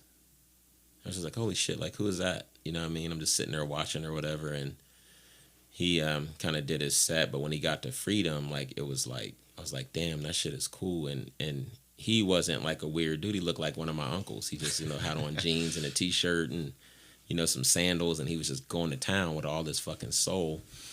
And then I think that Tuesday, Lauryn Hill dropped the Unplugged album, and she's just sitting there with an acoustic. And Lauryn Hill was a rapper in the Fugees and all that. And, Yeah. And I knew her music and shit. She's got a wonderful voice. And then when I saw her with just the guitar, and she's playing, and she's like rapping with it and shit like that, I'm like, oh, You're shit. oh man, I don't have to wear a blouse. All right. So that's when I like went and dug it out, you know what I mean, and like trying to start watching their hands and figuring out how they were making the chords and all that. Ah, you learned the same way I did. Yeah. Mine was Saturday Night Live. Mm-hmm. I would watch the bands in between the skits. That's when I first started learning. Yeah, so that's what kind of started me along that path. And what year was this? let me see when this would have been. I mean, you said 30, so this had to be. Yeah, it was About 2000. Yeah, it was like about 2000, I think, somewhere around there, where I kind of started messing around with it. I didn't really take it real serious, and it probably wasn't like that close. I think I saw Richie Havens, was kind of intrigued, and then some years later, maybe early 2000s or something, Lauryn Hill came out. And that's when I was like, oh, yeah, I can do this shit. And so I think that would have been around 06, maybe. So it's a little bit after that. And that would have been putting me around 29, 30. And I just started from there. And and I'd already been doing hip hop, with my group. Like East Main Mafia, they put us on a gang file here in Ohio.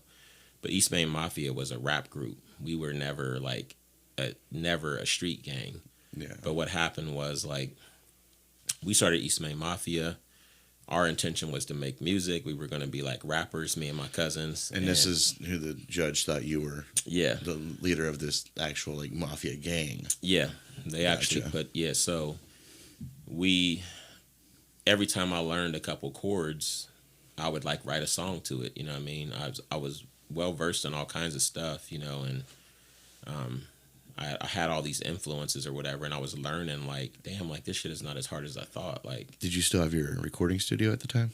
Yeah, yep. I still had that because I had and it was a really nice studio. One of my dad's friends that grew up with my dad, they were in a band when they were younger, and he was in the music real big at his church, so he basically converted the top of this building into a studio. So I had a double pane glass. I had a separate recording booth. I bought a Roland 2480 recording machine. I had a Korg Triton and an ASR 10 and all these production machines and shit. So did you pretty much give yourself a crash course in sound engineering or Yeah, we figured it all out ourselves, man. And I still have all those East Main Mafia songs that were recorded back then. I have all that shit, you know what I mean? And it even, my studio even transitioned, once I started playing guitar. I mean, I have early albums from, I recorded Nat Reeb, I recorded Liz Donahue, couple of Jesse Winkler songs, this kid named Mark Lucas that was in the scene back then. So I think once I started getting ready, getting into it and started playing, so how the music bug really bit, I was all right, cool, I got some songs. And I'd already been recognized for poetry, and I already had done hip hop or whatever. But once I got myself I went in a year, I started out and like that '06, '07, whatever. But within like 9-10 months, I was already like going to open mics because all I did, in my spare time was just fuck with the guitar. Was that still at Tony's back then? No, I'm the one who started the Tony's open mic. What? Yeah. I didn't know that. Yep. The only open mic that we had back then was it was at Brews in Granville, the old Brews, which you would probably know as Moe's. Oh, yeah. Was that the one where I came in that one time? Was it upstairs? Mm-hmm. Yeah, I came in. You were hosting it, and I came in. Yeah, just one time. Just it was called. Check it out. Back in the day, that place was called Brews. Gotcha. And then Brews moved down to where Donato's is. But before that room, that upstairs room that Moe's had, that was like a legendary open mic. It was like the scene was just full of like a lot of talented people, and the Denison kids were immersed in the scene too. So, but I would always go like super early, you know what I mean, just trying to build my courage up. Like, oh, I wrote it, and I didn't know any covers, and I would just do my songs. I would be like the first one on the list before anybody even got there, you know what I mean, and I would play and just leave, you know what I mean, go on about my business or whatever. But I think one time, I like showed up and I was late, so the room, it was like packed. The list was pretty much like full, and it's like wall to wall people in this shit. I'm like, man, this is crazy. Oh yeah, and so you're fairly introverted, so yeah. So I put my name at the bottom of the list or whatever, and you were forced to hang out with these people, weren't you? Damn it. And then I just sat there and I watched like all these like amazing people back to back to back to back. The scene was really fucking strong back then, in my opinion. Like, and I figured like, at the end of that, because I never stayed late. I wasn't like in the bars or nothing like that. I mean, I stopped drinking when I was like 21. I never smoked weed or did anything like that. So, I was like, by the end of the night, everybody would be filing out. But no, like they got to the end of the list, the last person played, and they're like, oh, I think that's the last end of the list or whatever, this and this and that. And now it's time for the dung. And like everybody was like, hell yeah. And I'm like, the dung, like what the fuck? You know what I mean? Like, and I guess the dung was after everybody played, they would all get together for one last set of like a jam session with like everybody. Nice. And, and it was called the shit, you know what I mean? Like the dung. And then after everybody like cheered, he's like, oh, wait, hold up. Hold on. We got this like one more person here that on Rese Jhordan.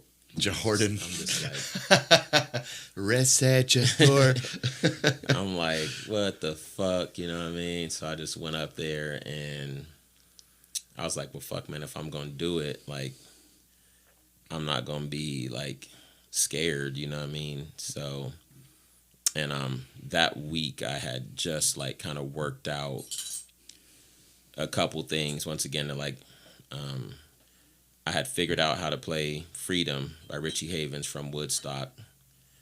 And I was just working on, almost as like a joke,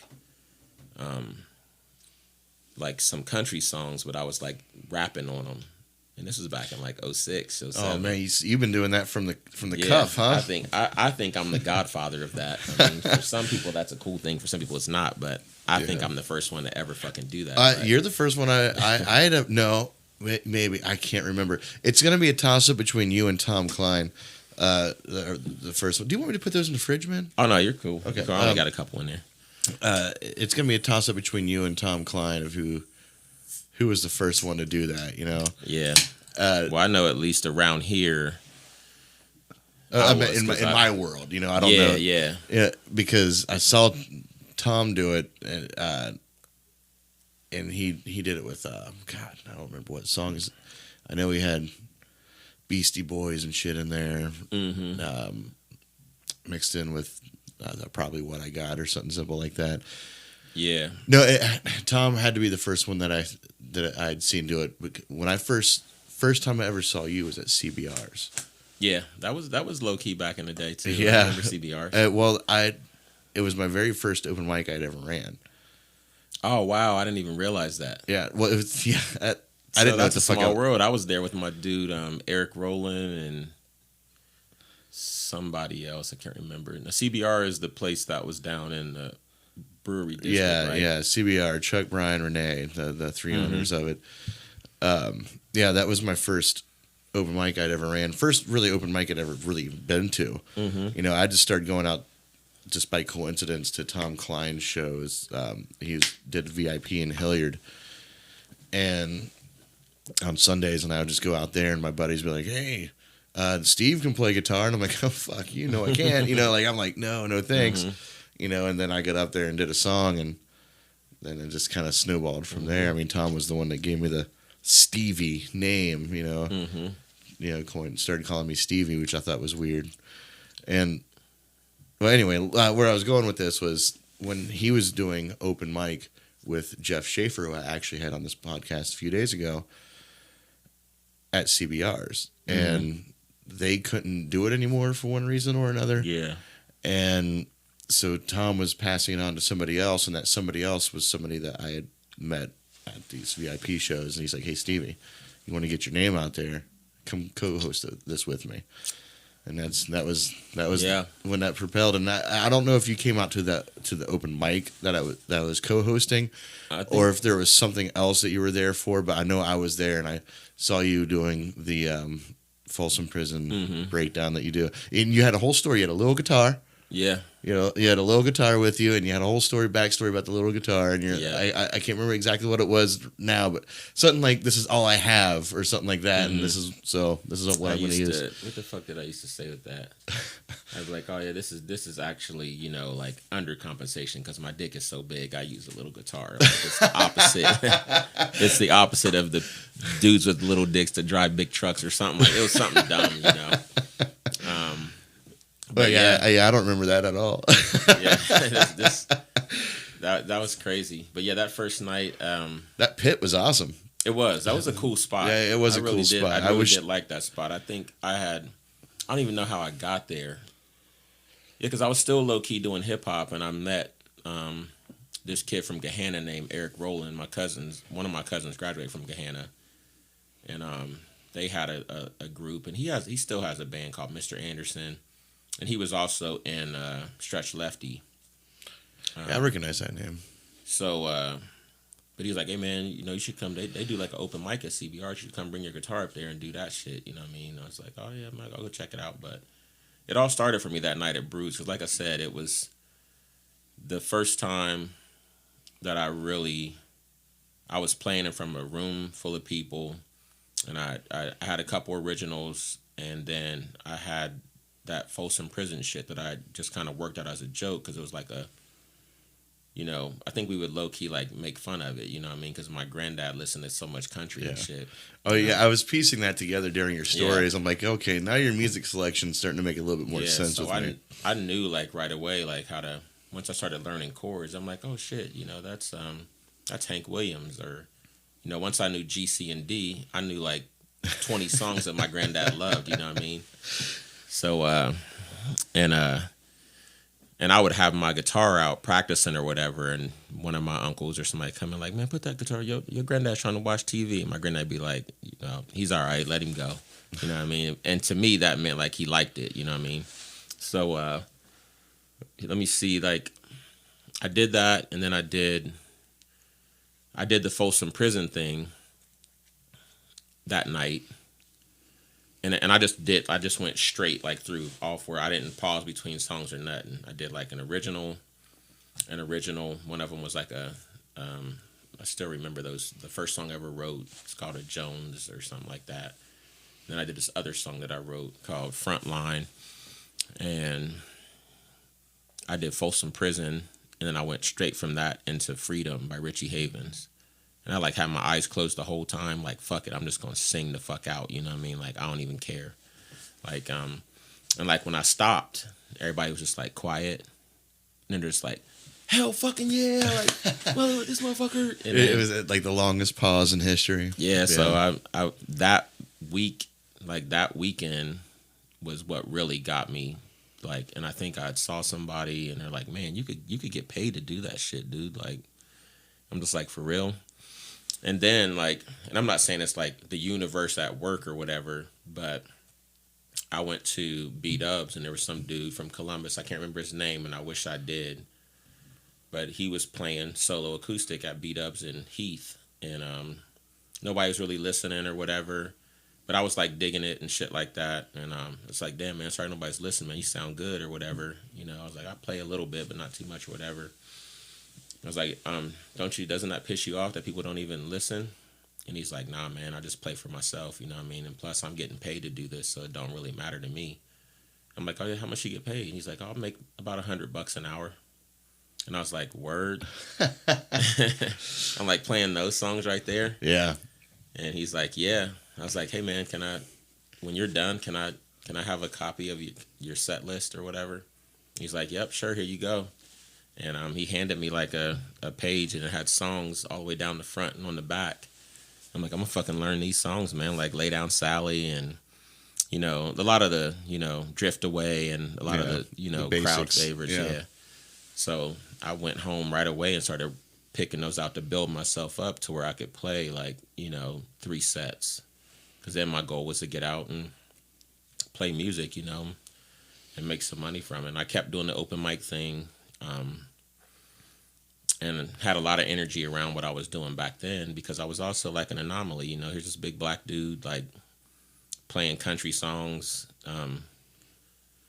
using a fucking Little Martin guitar. Like it was like a thing. So, and the scene was really strong then, especially like in Granville or whatever.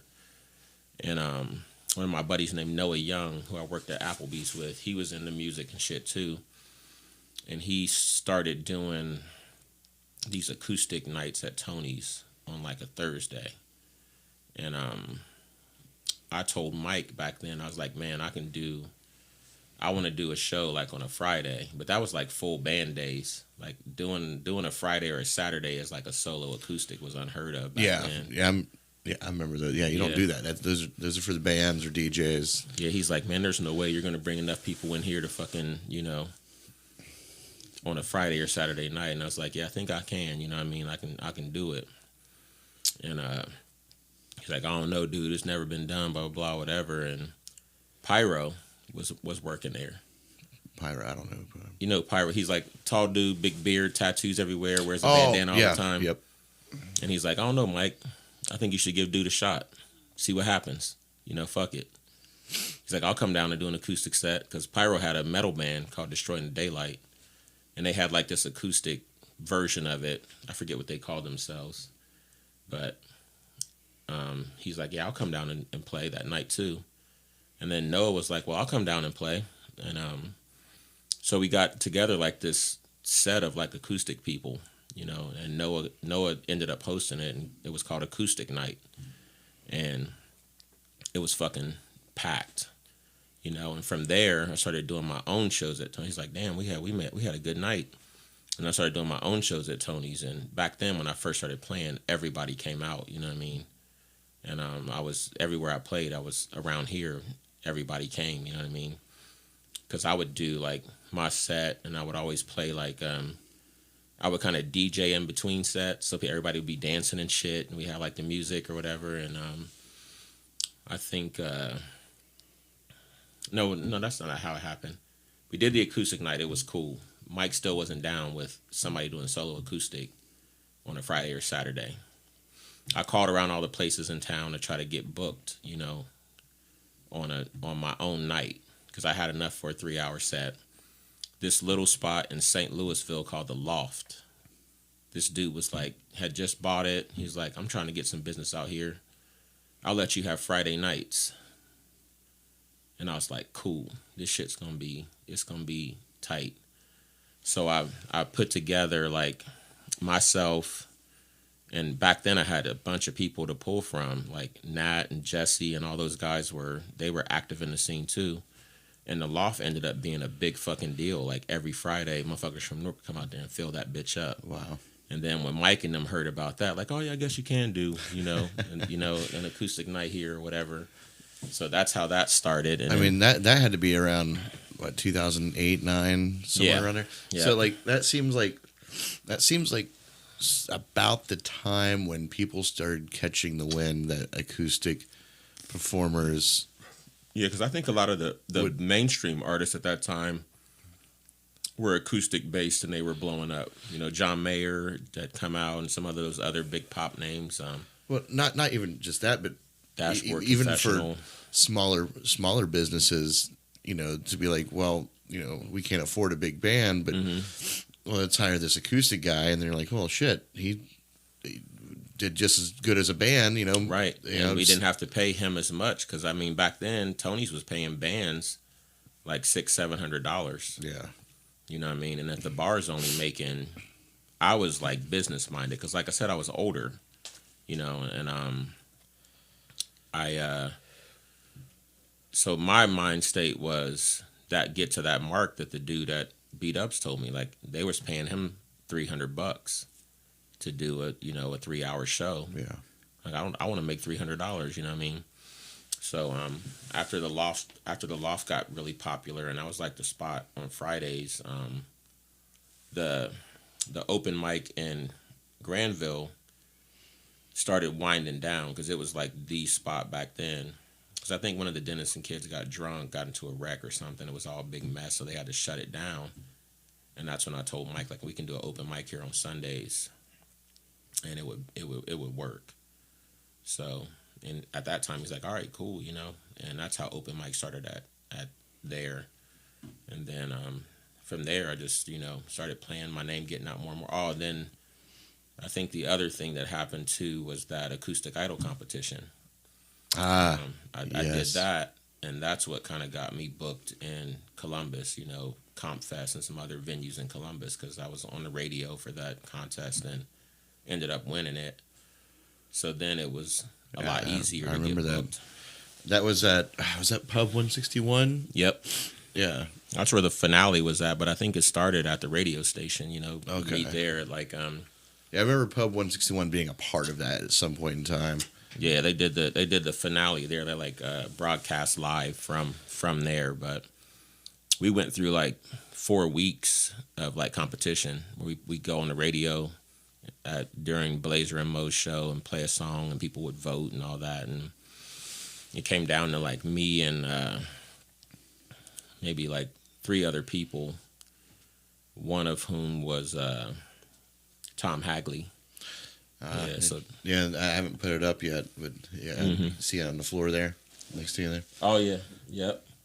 That's where I met Tom at, man. I met because it was at the Blitz contest. Oh, at the Blitz contest. Yeah, we were all there for that first day. Like we were like the finalists because they had like they whatever the process was to get there, and they were like kind of weeding people out. So you saw him at 161.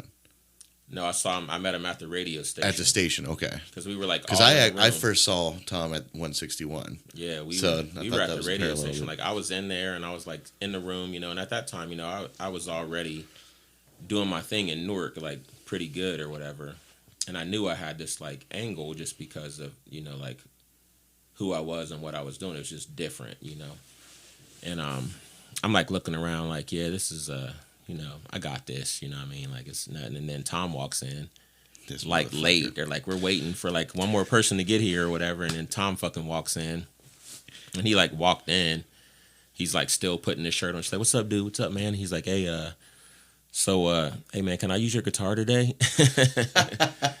I'm just like, class. Sure, bro. He's like, what are you going to sing today? And everybody was like, I had come in with that same. I was like, hey, what are you guys going to do? Blah, blah, whatever. Everybody's like being all secretive. Like, we don't want you to steal our songs. And Tom's like, I think I'm going to do this one. He just starts belting out this song. And I'm like, holy shit. Like, we're in for some shit now. And him and I were sitting there trading songs back and forth. And we did the radio shit. And we became like the finalists, and that's when they did the final show at that 161 thing. I think they had auditions there at first.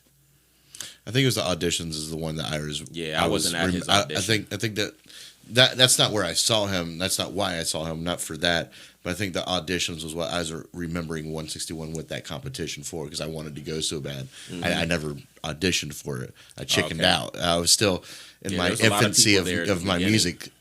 Music stage, Yeah, there was a lot of people there at the beginning, and I think I made it through that process, and that's how we got to the radio finals. And then they did the grand finale back at 161 Pub or whatever. So once that happened, like, they're like, oh yeah, you're the cat from the radio that did the Johnny Cash rap thing or whatever. Yeah, you can play here, you know, or whatever. So I started getting booked. That was probably like, maybe, I don't know, remember what year that was. That had to be 2008 or 9, Yeah. somewhere in that Yeah, area. Yep.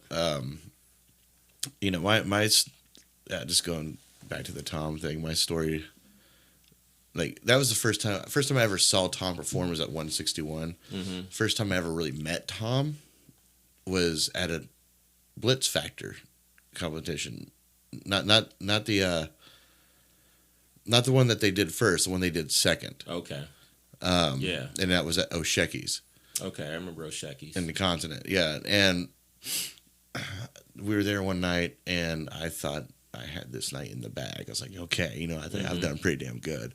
Right. And just so mirrors what you were saying. Yeah. Here comes last fucking minute, last call, walking through the door, you know, and not signed up, not nothing. He's just walking in. He was drunk too. He was stumbling. Stumbling. His microphone knocked over. He couldn't plug in his guitar. I'm like, I got this in the bag. And then he started singing. Shit. That's how I was, man. Yeah, and that was it. I was like, well, next time. And one thing I don't know if I've told a few people this, but you know, that night was the night I realized that I'm not cut out for competitions, and that's what inspired me to start the Songwriter Showcase Columbus. You know, this. Yeah, I heard about that. I never made it to it, but I heard about that. Yeah, that was. I was like, you know what? I think I need to be behind the scenes on this stuff, and I want to do something for songwriters. And coincidentally, Tom won the first one of that too. Yeah, this guy, man. Yeah, he was a beast, man. And the thing about it was, we did the contest. It come down to me and him, and I know the only reason why I won was because I had that stick. You know, I did my whole little guitar thing and all that, and did the country and rap shit, and like the judges were just like, damn. And it was still fresh, yeah. Yeah, so it wasn't out there, like, and I think back then I was mixing Folsom Prison with NWA, Straight Outta Compton. You know what I mean? And I did that shit. Motherfuckers like, holy shit. Tom was better, but I won that night, partly not that I wasn't good, but I won the contest based on that. But him and I became friends after that. We were cool. Like, I brought him down to open mic at Tony's, and I brought down all those people, all the 4 finalists or whatever. I was like, I'm gonna start doing this thing at my open mic called Featured Artists. You know what I mean? I'm gonna feature like somebody from out of town or whatever, and that's how I met. I brought down Tom. I brought down Drew Allen. Just some of the dudes that I had started seeing in the Columbus Open. Because once I started getting like some attention in Newark, I was like, I want to branch out, and you know, I got a following in Newark, but that's also like my hometown, blah blah blah, whatever. Can I be good in, you know, in Columbus? Can I be good in Cleveland? I went to Philly. I went to Detroit. You know what I mean? Like, and did pretty well, like, in all those places. Like, all right, yeah, I got a little something here, you know what I mean? But it's funny how that shit comes full circle. And I think, like, many years later, after Tom and I, like, I didn't talk to him for a couple years. I think he got into a bunch of negative shit and all that for a few years, and he just kind of fell off the scene or whatever. And then I was at a contest for T100 at Buckeye Lake. It was like a country showdown, you know what I mean? And I was like, yeah, I'm definitely gonna win this shit. Like, I'm this big black inner city kid up here doing fucking old school like country shit, you know what I mean? Like, and sure enough, like, well, now we got our other finalist, and it was fucking Tom. You're like, know what I mean? son of a fuck yeah. And he probably had some mixed emotions there. Yeah, because during the Blitz competition, keep in mind, like, I had only been playing guitar for like almost a year. You know what I mean? Like, I had really just started. You know what I mean? I was super. So that was about the time when I first saw you. So yeah, you were. I just started, and I was just getting People into like it. that just drive me crazy. And because I've been playing since I was 13, but I refused to play in front of most people until I was, older, and a lot of stuff was just bedroom sessions, just Yeah. doing my own thing. And I hear this all the time of people just, oh, wow, I've been playing for, 6 months at the Songwriters Showcase competition that I put on. A good friend of mine, Shane Flores, did this amazing song, and I'm like, man, that's a great tune. He's like, yeah, I'm surprised I did it. I just started playing guitar, and I'm like, what? I was like, I am so far behind all you people. Like, damn, That's it's funny. it's amazing. I feel like a lot of I probably could have had the minor success that I did have earlier. Yeah. If I would have been more confident in myself. Oh yeah, man. If I would have got a guitar when I was younger, like let's say when I was 15, 16, there's no telling what I could have did with it. I think about that shit all the time, or at least I used to. But I've also been very grateful to just do something that I love to do, get paid for it, and I mean, and it's been a great run. It helped a lot with that transition I was trying to make. I was trying to get this pardon from the governor. I applied under Bob Taft, and I got turned down, like immediately. And I came back to open mic, and there used to be these old cats that would hang out there that lived in Granville. And one of them, I'll never forget this dude's name. His name was Leonard Hubert. He was like an older black dude. He was some kind of consultant or something in Columbus, from what I knew. He was a lawyer, but he was a consultant or something. But I was always cool with him. And like I said, I was popular. I used to do the open mic at Bandersnatch at Denison, because my thing was, I'm going to bring the Denison kids down here. You know what I mean? And but that Sunday I was like bummed out because I got turned down for the pardon. And Leonard's in there like, hey man, what's up, man? What's going on? Hey, because usually it was like, oh, shots for, I didn't even drink, shots for everybody, like have a good time, blah blah whatever. And he's like, what's wrong? And I was just like, man, I don't know. He was like, what do you do? I'm saying, well, I have a degree, but I'm thinking about, doing teaching, but I can't really get into it yet. And I didn't want to, be like, well, I have a felony record and I've been in all this trouble when I was a kid. And but I was just like, finally, like, fuck it. I was like, man, Lynn, he's like, I can get you a job at Granville if you want to be a teacher. I know people. I can do this and do that. I mean, I can't do none of that shit, bro. Like, I'm a felon, bro. Like, I'm from the west side of Akron. I've been in trouble. I did a year in juvie. I've been arrested all these times in Newark. I was trying to get my a pardon from the governor so I could do that. And I applied and they turned me down.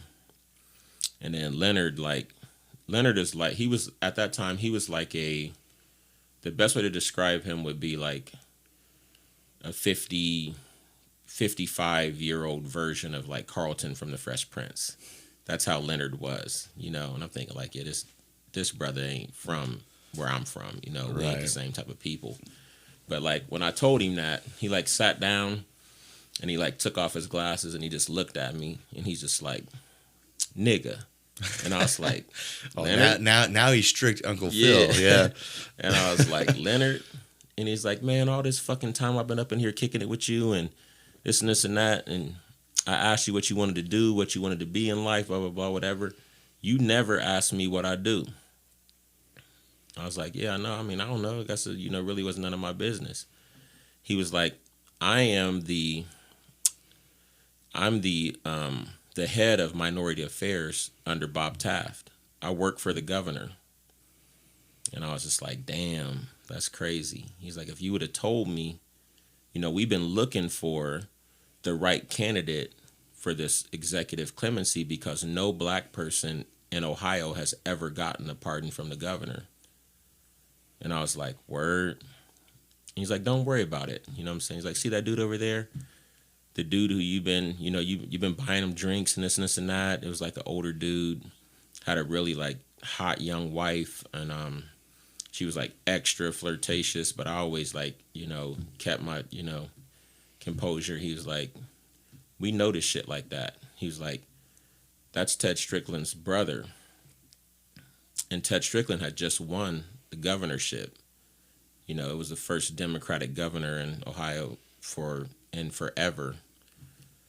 And he was like, tomorrow when you wake up, send your application for clemency back in and ask them for a hearing. And I was like, cool. I sent it back in on Monday. On Thursday, and before when I sent it in, it was like a 8-month process to even get a response.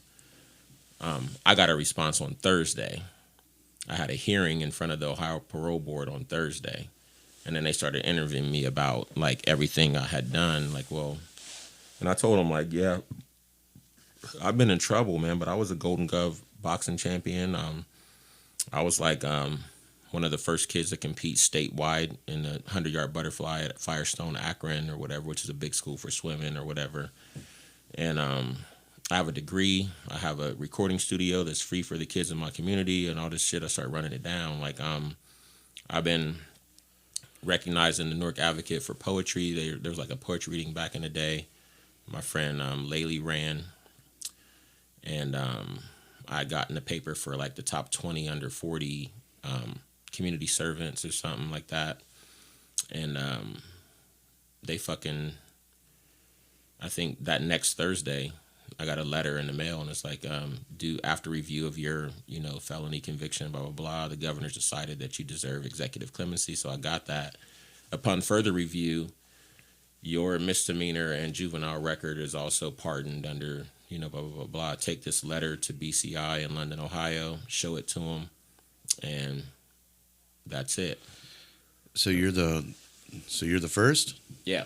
I'm the first black person to ever get a pardon from the Ohio governor for multiple offenses. The only other people that have been granted any kind of clemency were people that were awaiting like execution, and they pardoned them. They pardoned the execution part, so they could spend the rest of their life in prison. You know what I mean? Like, so that's like exciting, and also very concerning. Yeah, but that's when I talk to people all the time about racial disparity and systemic racism, stuff like that. They don't understand that it's it's a real thing, and a lot of times we think of like the first to ever do stuff as like maybe some kind of old school person or some kind of title that we don't think about. But people will sit down with me and like I'm literally, I don't know how old Ohio is, but I'm literally like the first one, like me, you know what I mean? So I'm like, that's crazy. And then from there, I was able to go back to school, get my master's degree, get my Ohio Department of Education teacher's license, get my real estate license and all that stuff. So now after everything I've done, like I have no criminal record or anything. And that's what enabled me to keep going. And even that was like tied to music because I met those guys in Granville at that open mic. So that's why I'm always really open to two things. First of all, I've always been the kind of person that anybody that wants to fucking play, whenever you fucking started, if I'm the one that's on the bill or whatever, then yeah, you can get up there and play. And the other thing too is like giving people music. Like my friend Danny just gave me a fucking guitar for no reason, you know what I mean? Like here. So whenever I meet somebody that's young or that's thinking about doing it or whatever, like, yeah, here you go. Like, I'm thinking about playing guitar. All right, cool. I'll find you one. You know what I mean? How much for this, dude? Go ahead, bro. Do something with it. You know what I mean? Like when you're ready to play, like we can get up here and and you're paying it forward. Mm-hmm. Well, that's what was done for me. Right. Well, yeah, that's how I pretty much. That's the story of the whole entire transition in music has always played a big part in that. That's a pretty great story, man. Mm-hmm. I mean, as I said, the clemency thing is concerning to me that you would be the first black male to be pardoned, or not pardoned, but to get clemency that wasn't just for death row. Yeah, it's it, like I said, it's not something that's promoted and that's out there as an option for people, because I've been in and out of courtrooms like my whole life, you know what I mean? And I'd never heard about clemency. Yeah. Heard about expungement, heard about diversion and those things, but usually once you get a felony record, then that's something, a jacket you have to wear for the rest of your life, and Right. it puts you down a different path. But I knew there was a way to get back in because I've seen people like higher ups and stuff like that. And Yeah, you were saying that earlier. They're judges' kids and things like that. Acting like fools, and that's how they do it. Yeah. That's why there's all this discussion now about, well, they want to prosecute Donald Trump if he can put his ego aside and resign from the presidency. Mike Pence becomes president, and then Mike Pence can pardon him, and then he won't have to worry about any kind of prosecution at all. You know what I mean? Or all the people who Donald is pardoned, people who wouldn't normally earn that, because people they're really slow to give it, because I think, like Leonard even told me, like, man, if you're serious about this, I'll put in a good word for you and make this happen. But if you're not serious, don't do it, because I don't want you to fuck my name up. right. Like, we give this kid a pardon and he's back out there with guns and all this other shit. But I was like, yeah, man, I'm dead serious about it. You know what I mean? And now that also puts me in a position to help anybody else who's serious about it, who really wants to, like, yeah, I was young, I fucked up, whatever, but now I'm older and I'm trying to go in a different direction, like, for real. But I can't because I have this felony or I have this whatever. Yeah. And I can put in a good word for them at the parole board, because whenever I walk in, I'm like the first one that they ever gave to with my background. You know what I mean? And I'm sure you'll have that opportunity. I feel like just the way that your karma works, or the balance of your life, that just from the stories that you've told me today, that I feel like you're going to have that opportunity to give that, to pay that forward and give that back as well. I already have. I've already vouched for a few people from all different walks of life. You know what I mean? But it's just a matter of understanding that you can never define a person for their whole life by something that happened, here or there. You know what I mean? It's the system a lot of times will throw people away, and they disproportionately throw black people away. And yeah, that person might have been, I guess what I'm trying to say is, people can change. Right. You know what I mean? And people have a lot to offer. And a lot of times they never even get a chance to bring it to the table, because they get into something stupid when they're young, and it puts them on a whole different path. So yeah, because they're not respecting the law, and we heard hearsay about this, that, and the other. Right. I mean, it seemed like you were pretty set to go down that path that they were essentially chiseling out for you. Not to say you didn't chisel a few steps, to get there, but they were really just like casting you aside right at the beginning. Oh, yeah, I saved like all my court transcripts and everything. I think Judge Marcelline, who's now he's a superior judge now, but back then he was a municipal court judge, and he legit like cussed me out in the courtroom and told me, like, man, you ain't never gonna be nothing.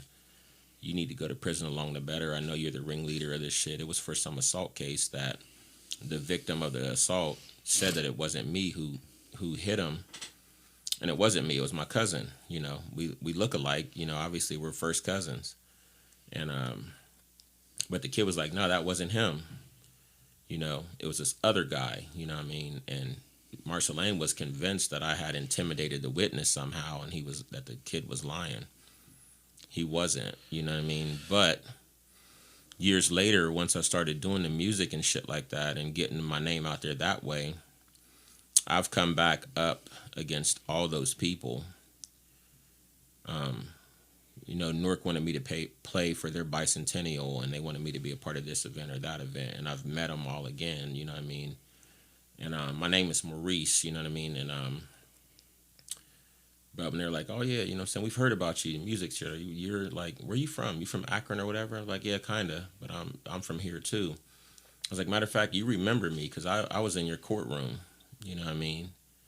And then they're just like, Maurice from the East End. I'm like, yeah, that's me. You know what I mean? And they're just like, damn. Like, I thought you wasn't gonna be, I thought you was in, I didn't know what the fuck happened to you. Like, you went, like, they thought that I just, like, disappeared. But what I had done when I came out of jail, see, I grew up under the last name Johnson. My dad's, my dad's story is interesting, too. He's from Newark. My mom is from Akron.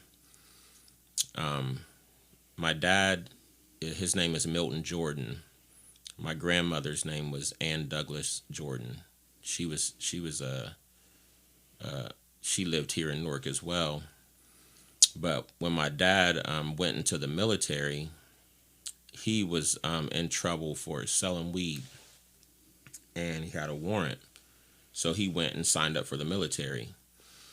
And when they asked him what his name was, he wrote down his dad's last name, Johnson. So when him and my mom got married, he got married under Milton Johnson, and I was born under that name, you know what I mean? And when I got old enough and came out of prison, I had learned a lot of stuff about my, I met my dad at 19. We had been out of contact for years, but he ended up getting in trouble.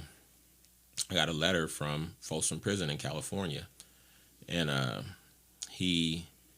him and I reconnected or whatever. And so after that, he came out of jail, and he my cabinet side of the family, like, nobody's really musical. Well, my dad was into music all the time. Well, my dad plays trumpet, and he sings, and he sounds just like Louis Armstrong, right? So he started doing karaoke in California, and getting himself turned around. He got off coke and all this stuff, and he started doing these karaoke competitions, and he was like winning all these competitions or whatever. And he got on some TV show called Your Big Break. This old school dude named Dick Clark had this show. It was like the precursor to American Idol and all that stuff. Like, the young staffer on that show was Simon Cowell. You know what I mean? When he was young. My dad came in second on that show, right? Really? Oprah Came in second on that show. Yeah, and then what was the name of that show again? It was called Your Big Break. If you look up ML Jordan without the H on Oprah, you'll see my dad, because Oprah Winfrey saw the TV show. Her grandmother raised her, and her grandmother was a big, huge fan of Louis Armstrong. You said MLH? ML, it's just ML and then Jordan, like okay. Jordan. Gotcha. And so Oprah saw the TV show. Her grandmother was a big fan of Louis, and she had an idea for these new shows she was going to do called Big Surprises. And later on, it turned into, she would have a show, and she'd give everybody a car. Like, you get a car, you get a car, you get a car. Well, the very first Big Surprises show was my dad.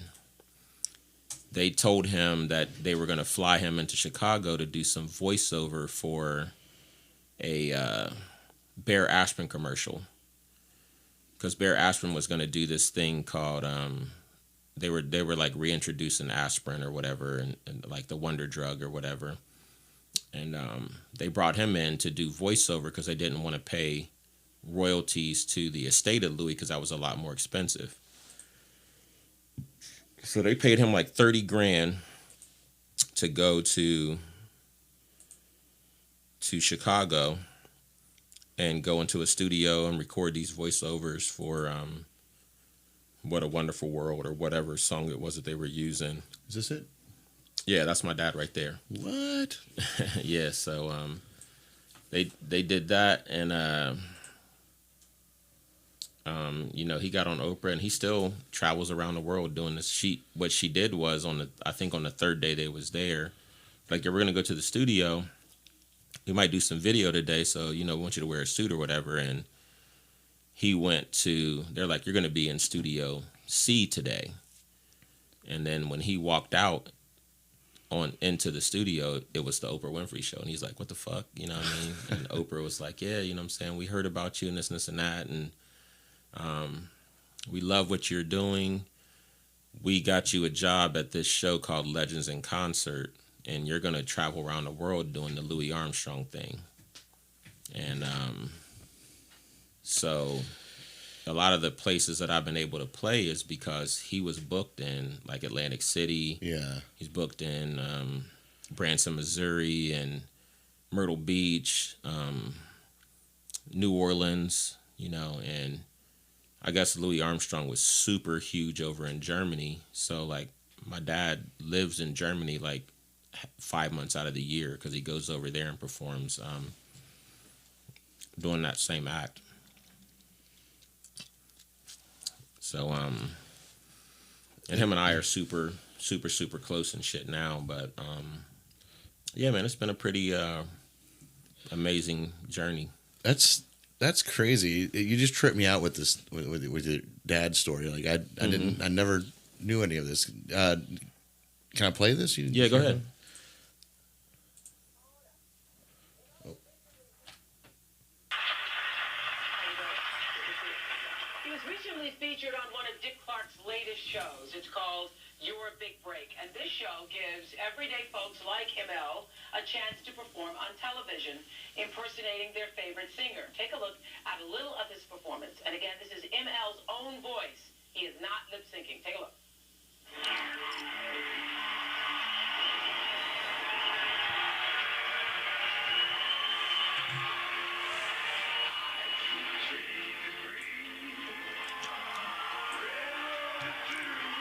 And that's your dad singing. Mm-hmm.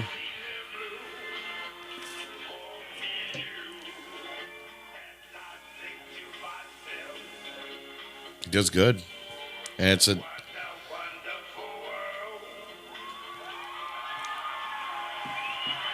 Yeah, he's got the mannerisms all down and everything.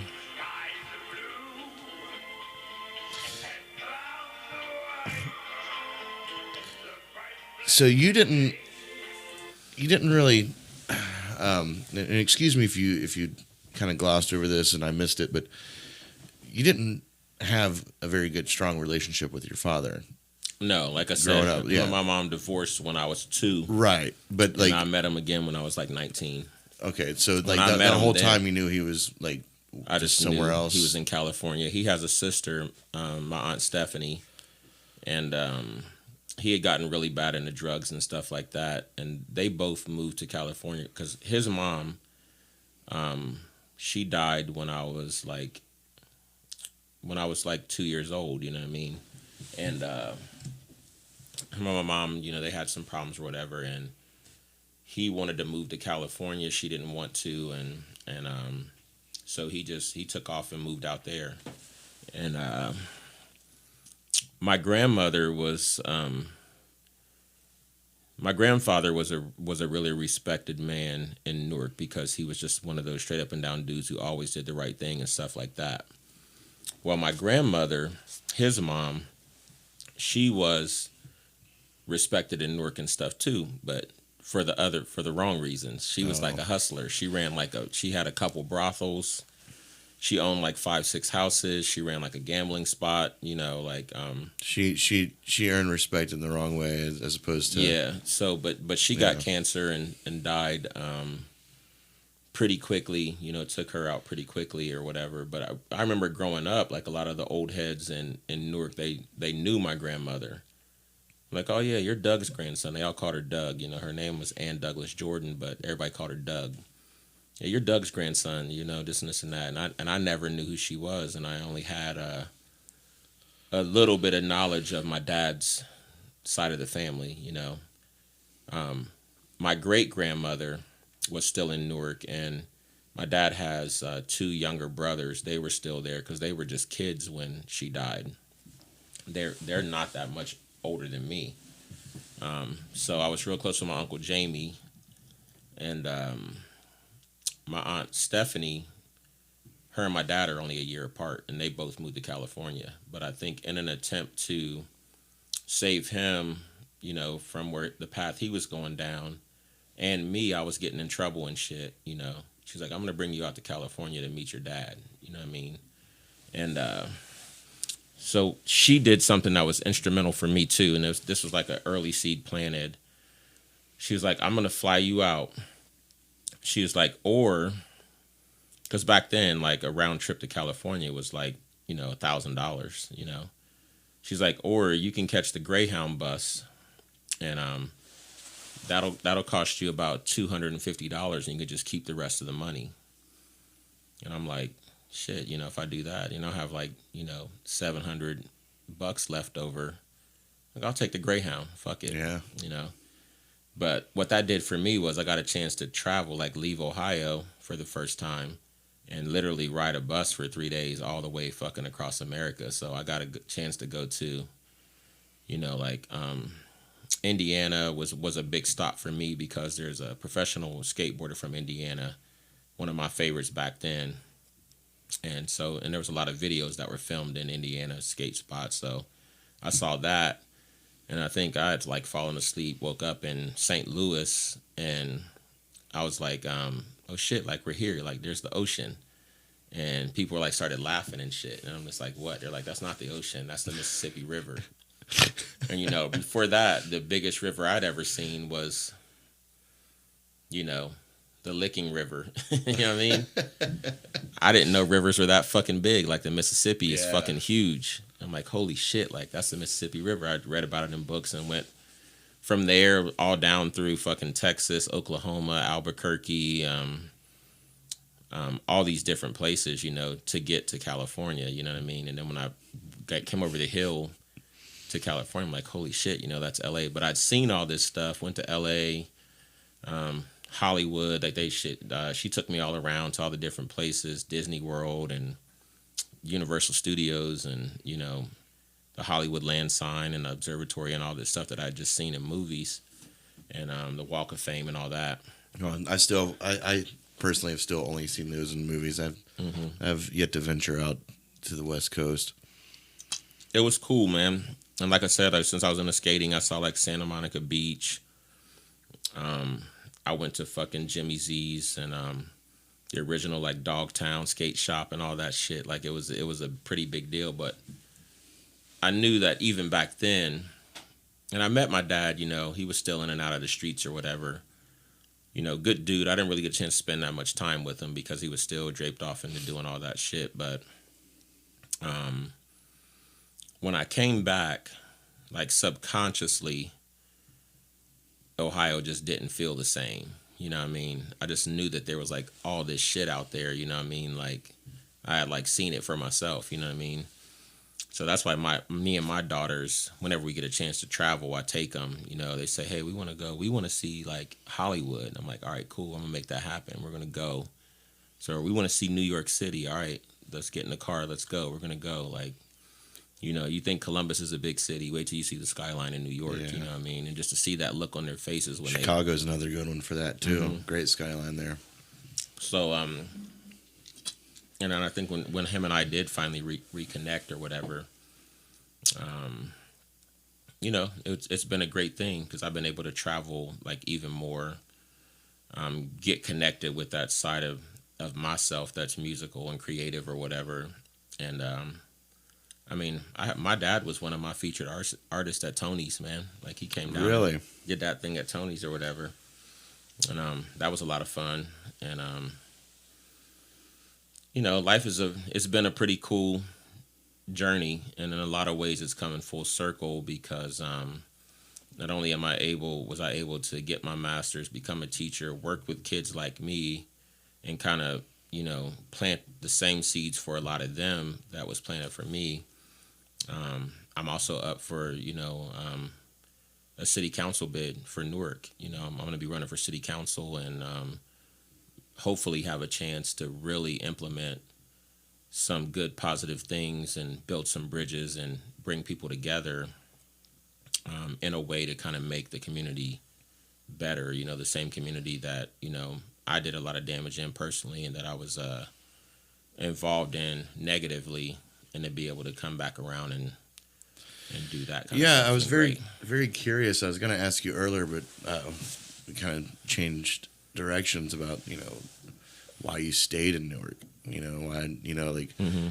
you especially after, doing your time and stuff like that. It's almost like it was like you wanted to prove yourself differently, like not that you weren't just this what they expect you to be in that area. The big reason too was I had a son when I was 18. I have my girls are 15, 11, and 10, but my son is 28 years old. You know what I mean? So becoming a father at a young age and not having a dad around, my granddad was basically my dad. I wanted to not do like what my dad did. Yeah.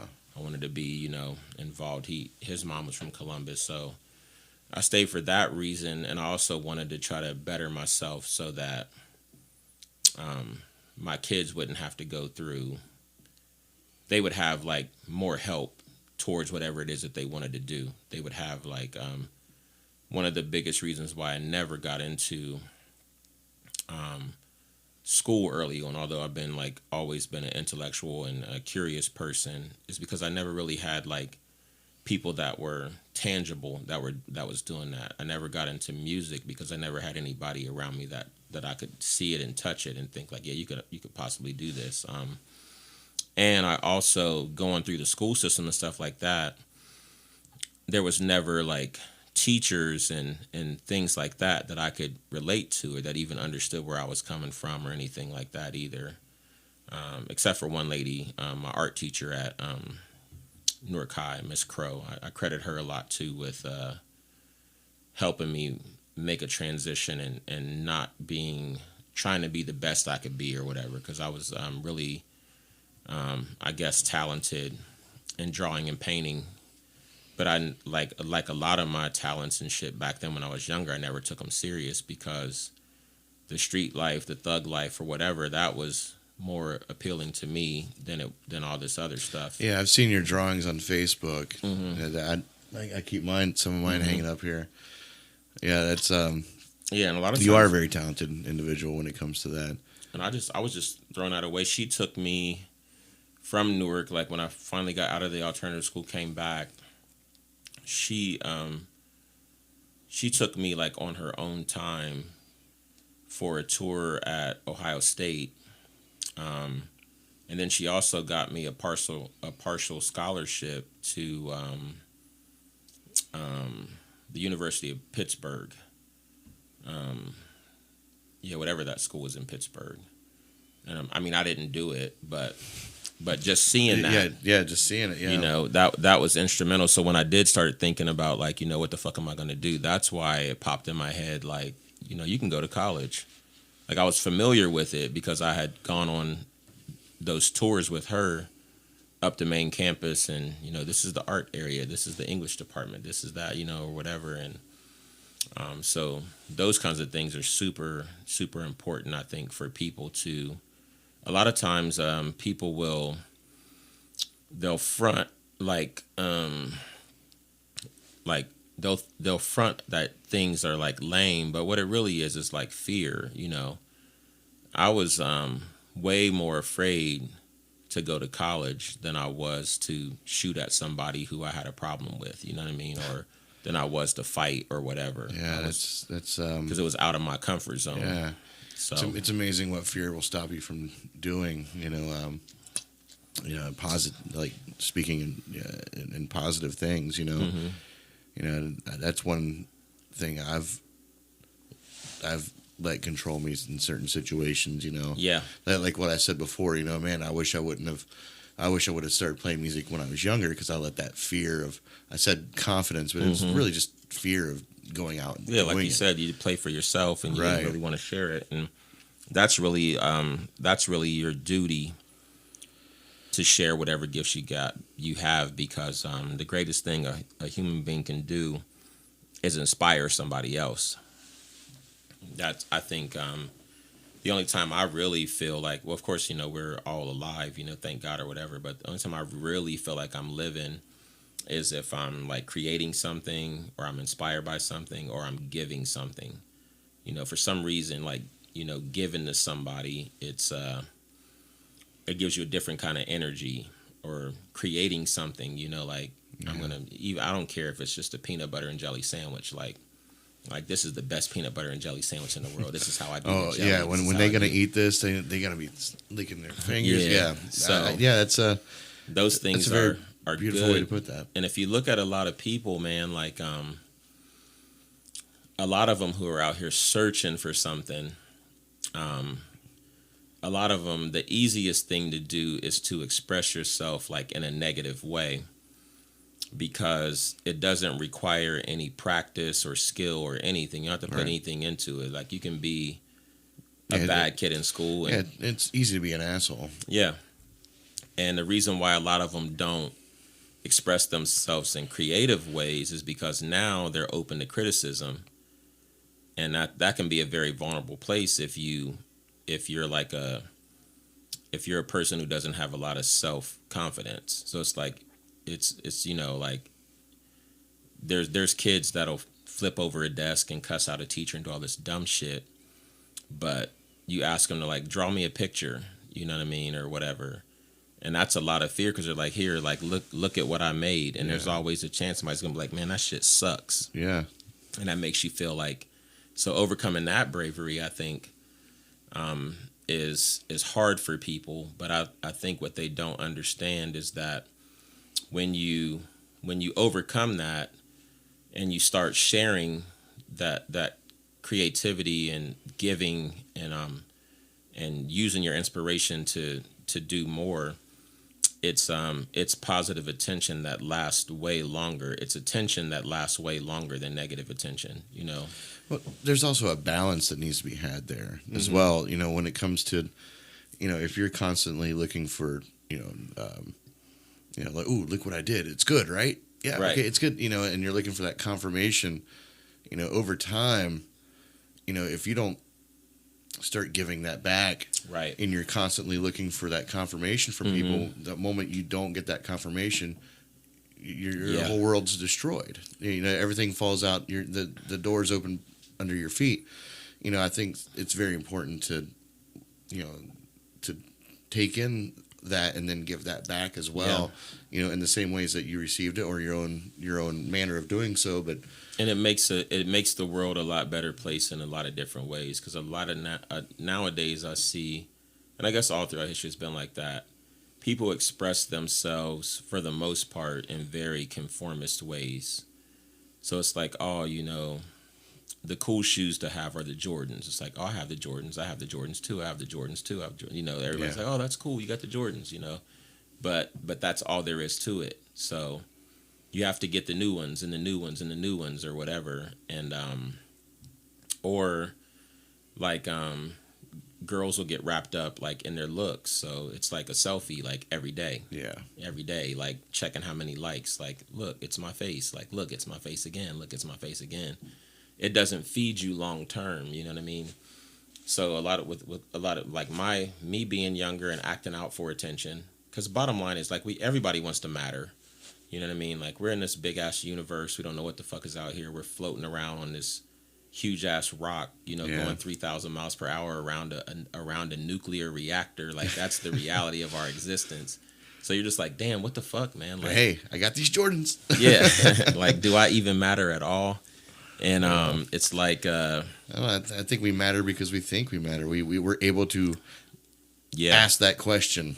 And a lot of people dumb themselves down to being customers, and it's almost like they shut off their inspiration because they're afraid so bad of the negative, like the potential of a negative criticism from people, that it doesn't even matter what they think. You know what I mean? It's like, you do, like, I'll tell people, like, you do realize that everything in our existence, like every single thing that we're around, you can't go anywhere without touching something that somebody created out of their mind and made it into a real thing in the real world. Like, they were inspired for whatever reason, they thought about it, They said it and then they did it. And that's everybody's job, because look at all the shit. Like, look at all this shit you have just in this room. Right. We forget, we're so used to, factories just pumping out all this crap, for the mass amount of people in this world. We forget, the craft that went into, hey, look at this thing. I often look at this microphone stand. Yeah. I'm just amazed by how it works. It's so simplistic. Yeah. But this takes craftsmanship. This takes science. This takes knowledge. Right. This takes education. And just creativity. And on the top of that too, if you go back to the simple form of it, so like my love of like quantum physics has to do with. I was wondering if that was going to come back up or not. Yeah, so me always trying to figure out like how this shit works or whatever. And like early on, my mom and my grandmother, unfortunately I didn't meet her, but she was really like religious, Baptist, hardcore. My mom is really religious. I'm gonna pray for you, and don't worry, God's got this. My and father all that. was a Southern Baptist preacher. Yeah, I got you. So, but my granddad, he wasn't on that shit. Yeah, he's just like, oh yeah, I don't know about all that shit. Like, he just wasn't. He wasn't really on that. And the few little jewels and conversations that we had, like I think one time when I was younger, we had a conversation about the pyramids. We were talking about like, back then, the socially conscious, pro-black, the motherland, back to Africa type shit. Yeah. We were talking about it, and we got to talking about like Egypt, and back in the day, the black people were kings in Egypt, and we got sold into slavery and blah blah blah, this and that. And he was like, back then, those people, they had a way to move those stones, and they moved them using like because I think we were talking about like how they haven't been able to figure out how the pyramids were built. And I had saw something on TV about some guy down in Florida, I think it was, that he built this almost like it's like a park you can walk through, and he claimed that he was moving stones using the molecular energy within this, like the electrons in the stones, they spin around at a certain speed. Right. And if you have another device that spins around in the exact opposite speed, it creates this this thing almost like a magnet, like two magnets that when you flip them over and they won't touch each other, it does that. Yeah, you get that cushioned force. Yeah, and then with that you can take this device or whatever and you can move this huge ass stone without any force or whatever, and I was like talking about that, and he's like, oh yeah, there's something to that, but he's like, he's like, all they used them to build the pyramids was water bags. Everything is not as complex as you think it is. I'm just like, what do you mean? And we were like sitting in the backyard or whatever, and he used to have these he used to make these barbecue grills out of these 40-gallon drums or whatever, filled it up with water, took a brick, like dropped it in there, and then he took back in the day he used to use this thing called a hot water bag. It was like a red bag, like rubber, fill it up with water, you heat with hot water, you put it on your back, I know what you're talking about. And he like tied that onto the brick and put it in the bucket, and like the brick just like floated. He's like, that's how they did it. And I was just like, that's pretty interesting. Not that I discounted the thing that the guy was saying about the electrons and stuff, but also, and I was like, how did you figure that out? What? He's like, I was just sitting in the backyard just thinking about it. I just literally was sitting there just thinking about it. You have two different spectrums of thinking in that. Right. In that example, like in that story, you got the guy who's, thinking very scientifically, overthinking, they used, Yeah. maybe some sort of gravity or anti-gravity force to get this Yeah. moving, and then you have, well, they use water bags, like Yeah. it's And then I looked it up, man, and I was like, so that's when I got in. I looked up the both of those theories and about how the pyramids were built. And there's a guy that, this was years later, but there's a guy, he has a YouTube video or whatever, and he does like a animation on how they use like animal stomachs. They would take them out, fill them up with air, and they would sew them shut airtight, and they would just attach those to the stones, and they flood the area with water so the stones would float, and then they would just push them into place, drain the water, and just keep doing that. And he's like, this is totally possible. And then on the quantum physics side, I read a book about the double slit experiment and about the nature of electrons and matter. And this is where it like kind of all tied into religion as well. You know what I mean? Because on the double slit experiment, I don't know if you've ever seen it. You probably have, but that I don't recognize the term. So what they did was this: they set up a back wall, and then they set up another wall, and they put two slits in the middle of the wall, right? And then they started shooting atoms through the slit. So there's slits in the front in wall. The front wall. Okay. And then on the back wall, there would be a line behind it where the slits that went through created these two lines or whatever. So then they broke it down, and they're like, now we're going to shoot particles through. And when they shoot the protons through, a proton is a particle. And at the time, everything, an atom is a particle. They shot the protons through. There's two slits on the back wall.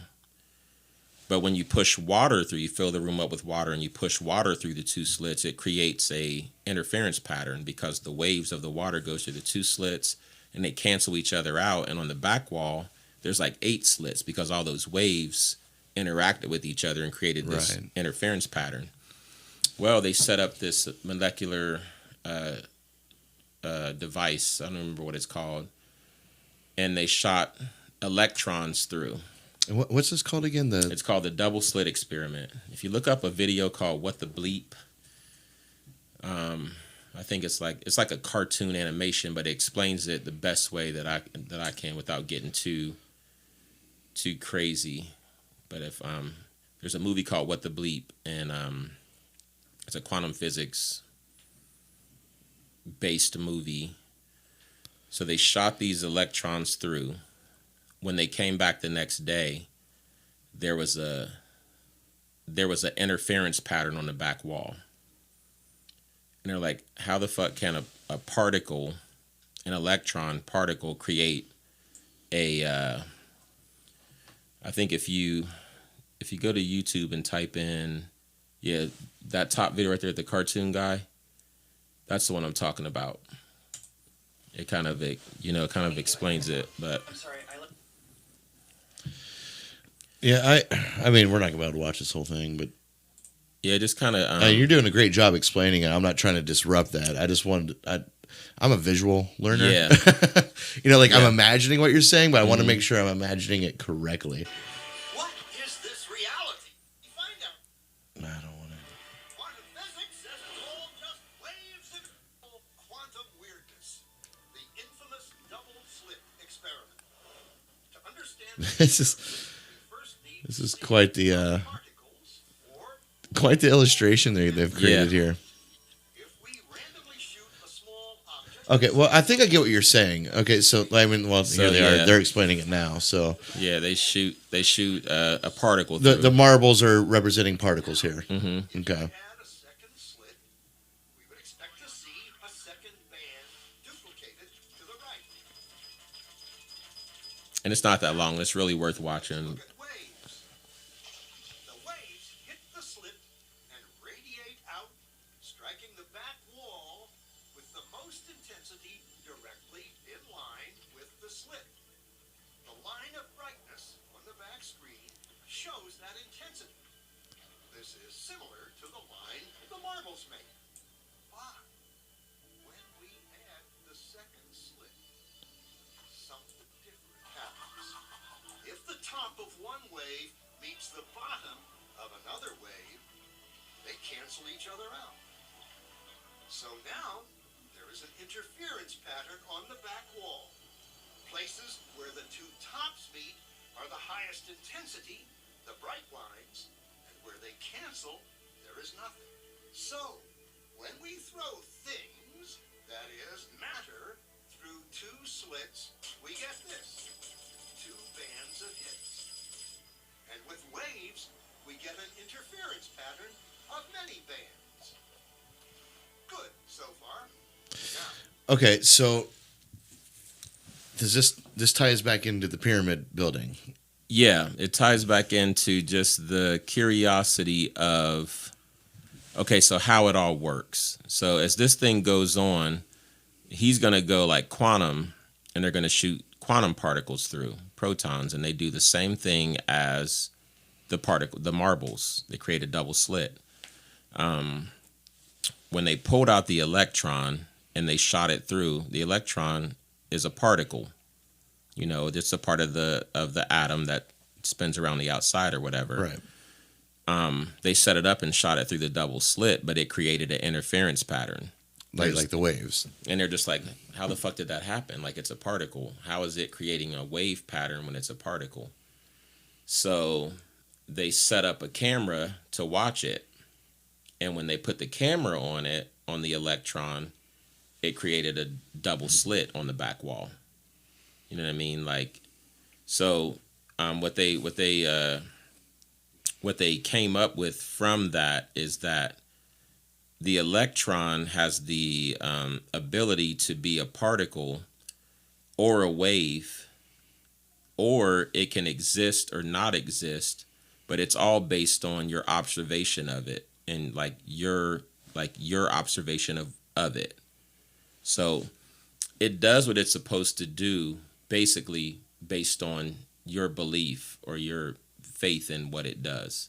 So we all like subconsciously agree that our reality is our reality. So that's what it is. But if we all agreed that it was something different, the electron can behave however it wants. The reason why this desk is solid is because the electrons in this matter are spinning around super fucking fast, and it makes it a solid thing. You know what I mean? Like a fan. When a fan's off, you can put your hands through it, but when it's on, it's almost like one solid thing. Right. But if I could believe with zero doubt to where the electron can't sense my observation of it, then I can control how it behaves. And I would be able to make the matter in this pliable. I could put my hand right through it or do whatever, ball it up into it, whatever, throw it, whatever, you know what I mean? So when I was talking to... The quantum shit always gets my head spinning, man. Yeah, so I was talking to somebody about this experiment or whatever, and, you know, at my granddad's house, and he's just like, you know, he like came through, looked at it, and oftentimes he would just look at what we were doing. He'd like, you know, kind of like not pay attention, you know, or whatever. And then when I was showing this, walk through, he's like, that's how Jesus walked on water. And then he would just like walk out. Well, and I'm like, I'm like, wait a minute, what the fuck? Well, like, when you say, I'm sorry to interrupt, but like when you say, you know, if the particles aren't reacting to your belief system in a sense, you know, your like, observation, excuse me. But what if there's two people observing, thinking two different things? Well, that's the whole thing, is that we're all connected. Like, we all come from one singular source or whatever, right? So it's a collective belief system, and it takes someone who has like a blind faith that exists outside of that. And if you have like this superior faith and belief, then you can convince the electron that it's not being observed.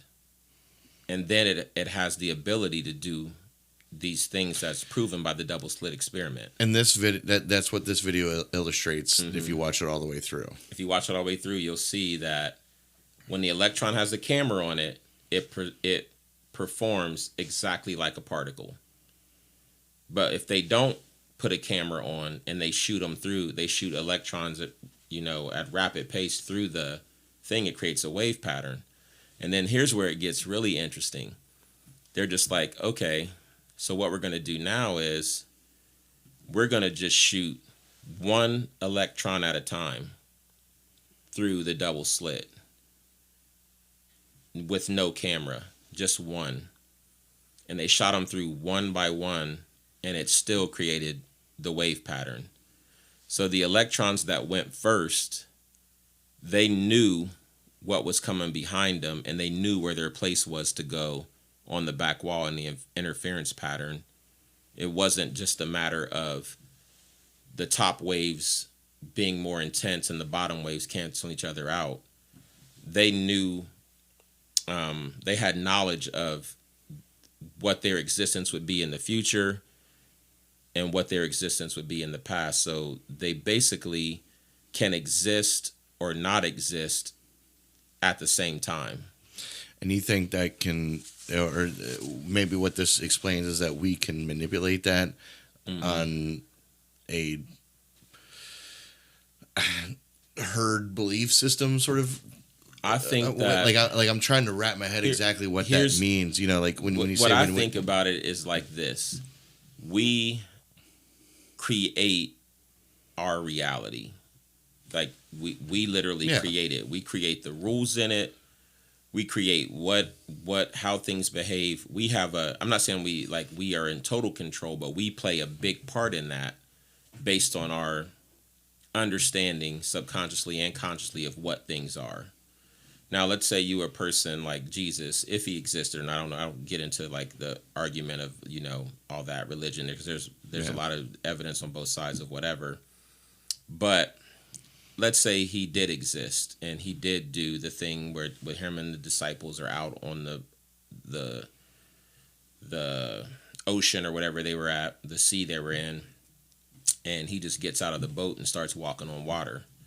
Like he got out and he just started, like they were in trouble and turmoil and all that, and then Jesus comes walking up on the water, like to them, like, and I forget which disciple it was, Peter or Paul or one of them, and he's like, bro, like, what are you doing?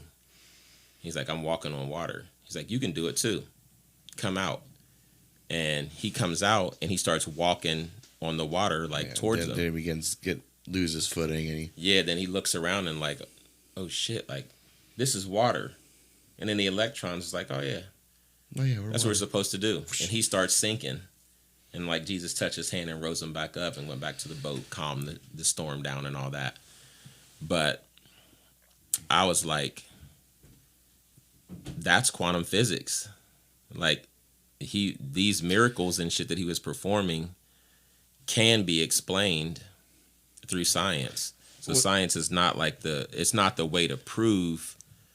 We all believe collectively, I think, that science is a way to prove that religion is bullshit.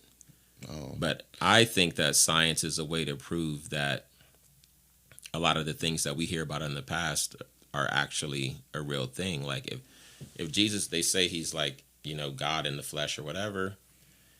He said the faith of a mustard seed can move a mountain, all those types of things. He believed with zero doubt that I can walk on this water. The particles, then the electrons within the matter of water, because that's what, he has a control over that without any doubt. So then he dictates what it does. It doesn't do what it's supposed to do based on the whole collective. And that's just this one person. That's taking this theory and wrapping a religious skin around it.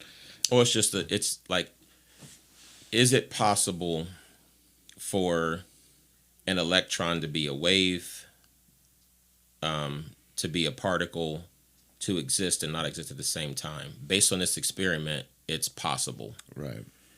Also, electrons and matter move around at different speeds, and that's what gives matter its different, forms.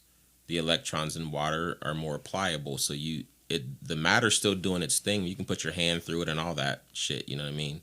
This table, not so much. But if you could speed the electrons up in the water, then it would be solid, and you could walk on it. You know what I mean? Yeah. But you have to be a person that's above the collective belief to just tell it what to do. You know what I mean? So and it's deep, and it's really just the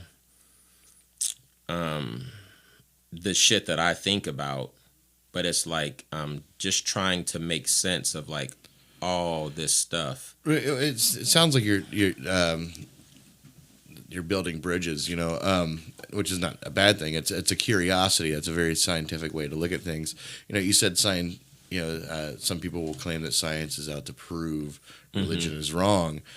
I would have to, and some people might think that, but right. Science itself is more of a big question mark itself. Right. Science is always questioning. Scientists are typically never really have answers. They're always searching for the answer, and right. whatever conclusions that they derive from their experiments have typically.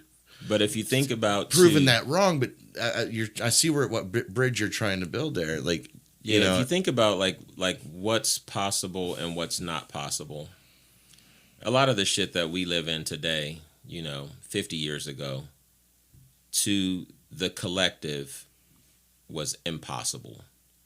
Like, it's right. not even, 50, 60, whatever years ago. So when one person has an inspiring idea and they think about it, that's like the start of it, right? And then when they go about the steps of having more faith in their idea than they have doubt, then it opens up like maybe like a new chamber. So like when Nikola Tesla said you can send information wirelessly, at the time when he said that shit was impossible. People couldn't even fathom that shit. But now today, like Wi-Fi it's a part of our everyday fabric. But when he first said it, once he went about the process of proving it, ignoring all the naysayers, like you're crazy, that's impossible, you can't do that or whatever. And then he made that first like remote control boat or whatever the fuck he did, and he was controlling the shit without no wires.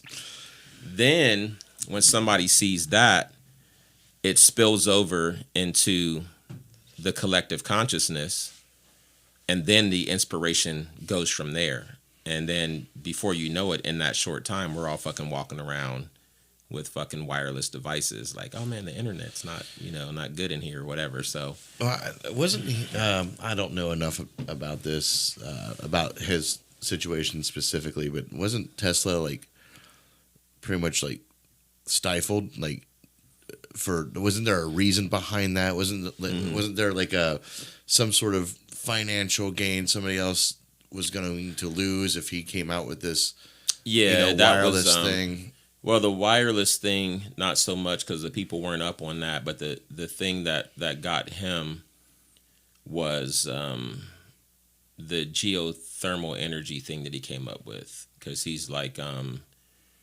people are trying to find new ways to create energy. And, Albert Einstein had done the nuclear energy by splitting, the nucleuses of atoms and stuff like that. But I think, and don't quote me like on the exact thing, but just in layman's terms, he's like, well, the Earth is a big ass giant generator. It spins around, but it has a core on the inside that spins the other way, and this creates constant energy. So if you tap into like geothermal energy, you don't need all these wires and shit to create energy. You could literally, everybody could literally tap into the earth itself, right, and just have free energy. But that went in direct contrast to Edison, who had put up all these poles and wires. See, and shit Edison was in the everywhere. back of my mind. That sneaky Yeah. motherfucker. Like Yeah. he was in the back of my He's mind. the only. I'm a big fan of Ohio. I think Ohio is a fucking amazing place, and what we've contributed to the country and to the world has been amazing. Like our inventions and stuff like that. But Edison was a snake. But he's the one who sought to discredit and destroy Tesla, because that would have done away with. Because Tesla worked under Edison, before he went out on his own. But that would have totally done away with what he was doing with the telegraph and all this shit like that. And then you're going to talk about how you can send this fucking telegraph like without wires.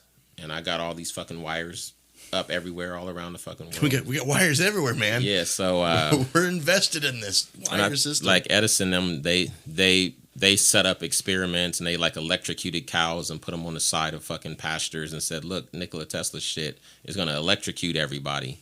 You know what I mean? Shit like that to kind of discredit. Wow. But that's also was to stifle that from spilling over into like the collective consciousness where other people are inspired. Because once it's out there, like whenever anybody invents anything, suddenly like around the world, the shit's popping up around the same time. Because we're all connected, because we all come from the same source. So we all have this connection. And that collective consciousness thing, I think, is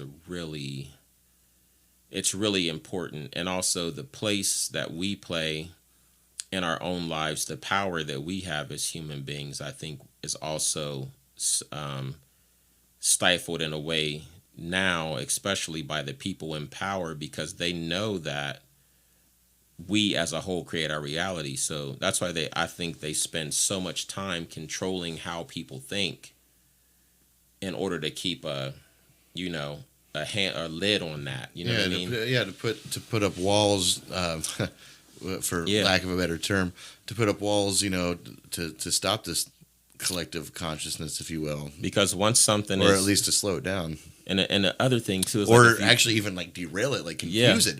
If you have two collective consciousness that butting heads with each other. Well, that's this whole thing. Like, man, if we did, let's say we poured all this stuff into geothermal energy, that's gonna bankrupt AEP and burning of fossil fuels and all this shit like that.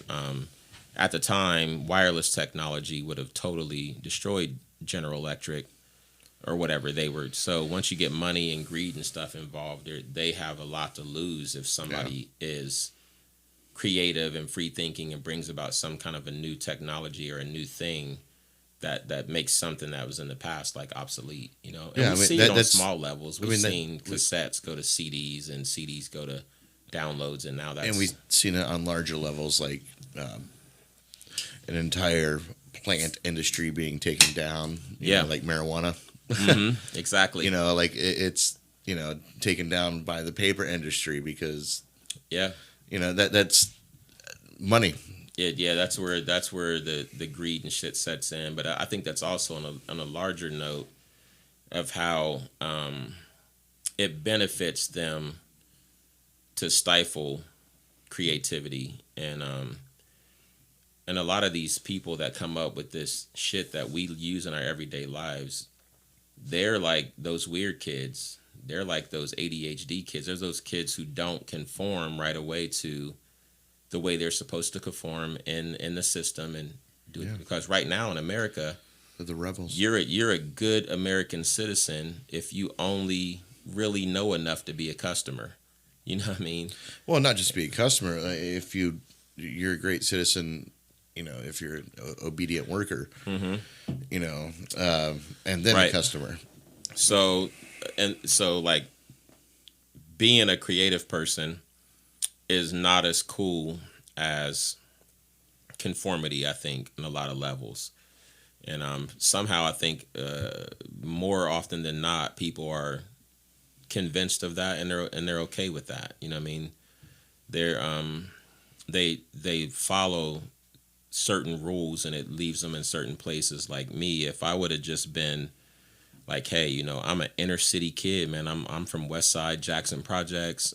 I'm a real thug. Like, I'm about this life. You feel me? If that would have the only thing I would have ever been, I would have never been into skateboarding or swimming or music or any of that shit. You know what I mean? I would have never thought that it was. And then also the music thing too for me too was it wasn't until I was able to see it and it was like a tangible thing that I then thought like I could do that, because it wasn't something that I grew up around, even though, you know, I mean, it was maybe somewhere in there, but it wasn't until I saw it to the point where I was like, oh shit, like I can relate to that person right there, Yeah. Richie Havens or Lauryn Hill. I could see myself doing that. It became organic. Yeah, so a lot of people would be doing the same things, you know, and some do, you know, and, you know, Elon Musk obviously is a person who existed outside of that. He's like, yeah, you can take these ideas and go to the next level with it, because he was inspired by Nikola Tesla's research and shit to the point where he just blocked out everything else and was like, and if I would have listened to my friends, like, you gonna fucking play a guitar, nigga, like country songs, like what the fuck, bro? That shit's lame as fuck. Like, Yeah. if I would have listened to that, yeah, I would have never done it, you know. And as a result, I'm not saying there would have never been like an open mic at Tony's or whatever, but I had a small part to play. It wouldn't have been a part of your journey, for right? sure. So, and I think that And you wouldn't have been a part of other people's journey. yeah. So, and all these connections, man, you see them and stuff like that, and I just think it's an amazing thing, and it's like the stuff I think about, and I try to find a way to tie it all together, because I know that it's connected in some way. It has to be. The question then is how. All right, I pressed record again. We got little technical difficulty there. We got stopped recording because, well, I mean, I guess this is a badge. Yeah. You're the first person to come into the studio Oh, cool. to man. ever tap out my recording system. Like it's at 3 hours. That's all we do in one session. So Yeah, that's I guess that's another first. That's a cool thing. but please, conclude what you were saying. About Tesla and I just think that if you and like I said, I could be crazy, but I'm tying it all back to music. I'm tying it all back to like my transition from where I grew up to what I'm trying to do on some small level or whatever. And I'm trying to tie it into the bigger picture of, how everybody, like I said before, I think the three of the best things a human being can do is to give, to inspire others, or to create something, you know. And if you get tied into those things, that's where you'll get your most like alive feeling. And so what I try to do on some level is to do those three things, because you never know what's going to come out of it. You know what I mean? Whether you do it directly or indirectly. Like, yeah.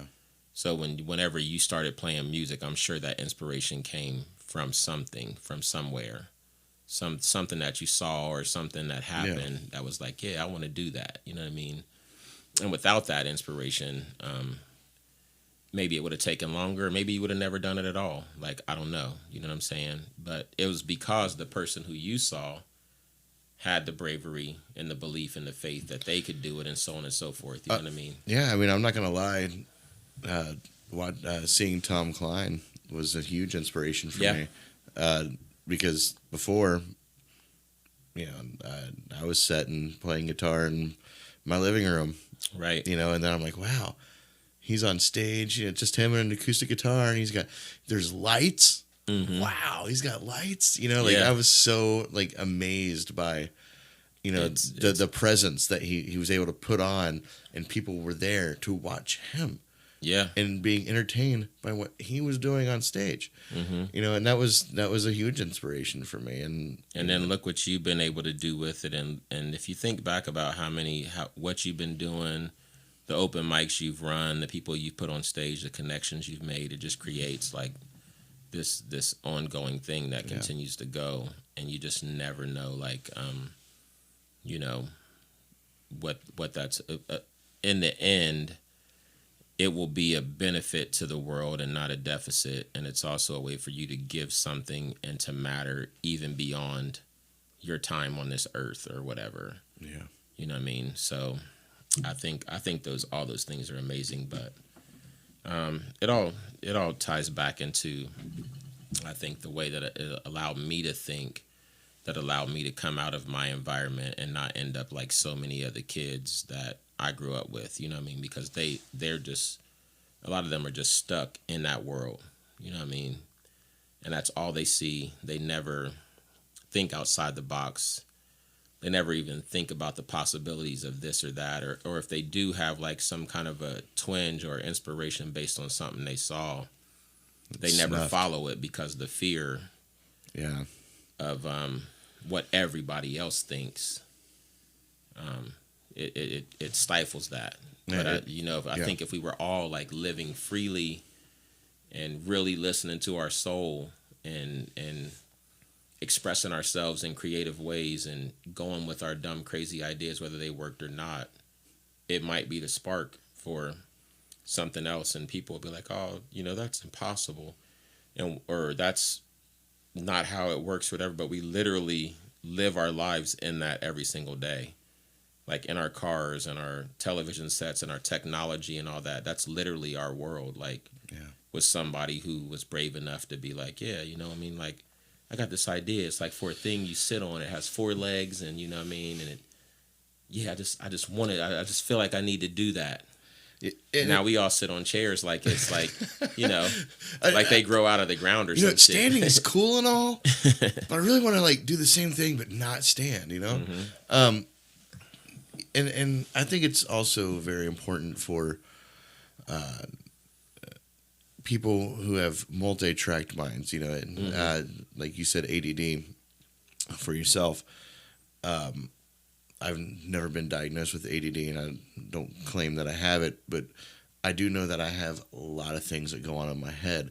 Yeah. And it's taken me a long time to learn, and I'm still learning constantly how to balance these things. Yeah. Like that's why I have Film Trigger. That's why I have Studio 47. That's why I have the music. That's why I have the art. That's why I have, you know what I mean? And it's taken me, when I was younger in my 20s, all that stuff was just jumbled up in my head.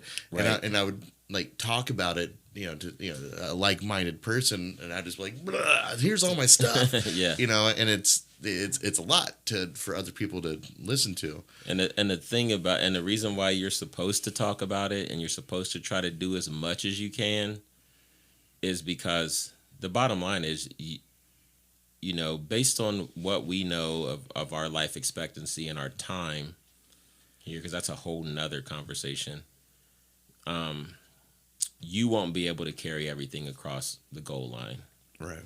You won't. So maybe this little blurb of stuff that you throw out there, somebody else is going to hear just that one part and be like, it'll inspire something in them, and they might just focus on that and take it where you won't have time to because you're like involved in all this other shit or whatever.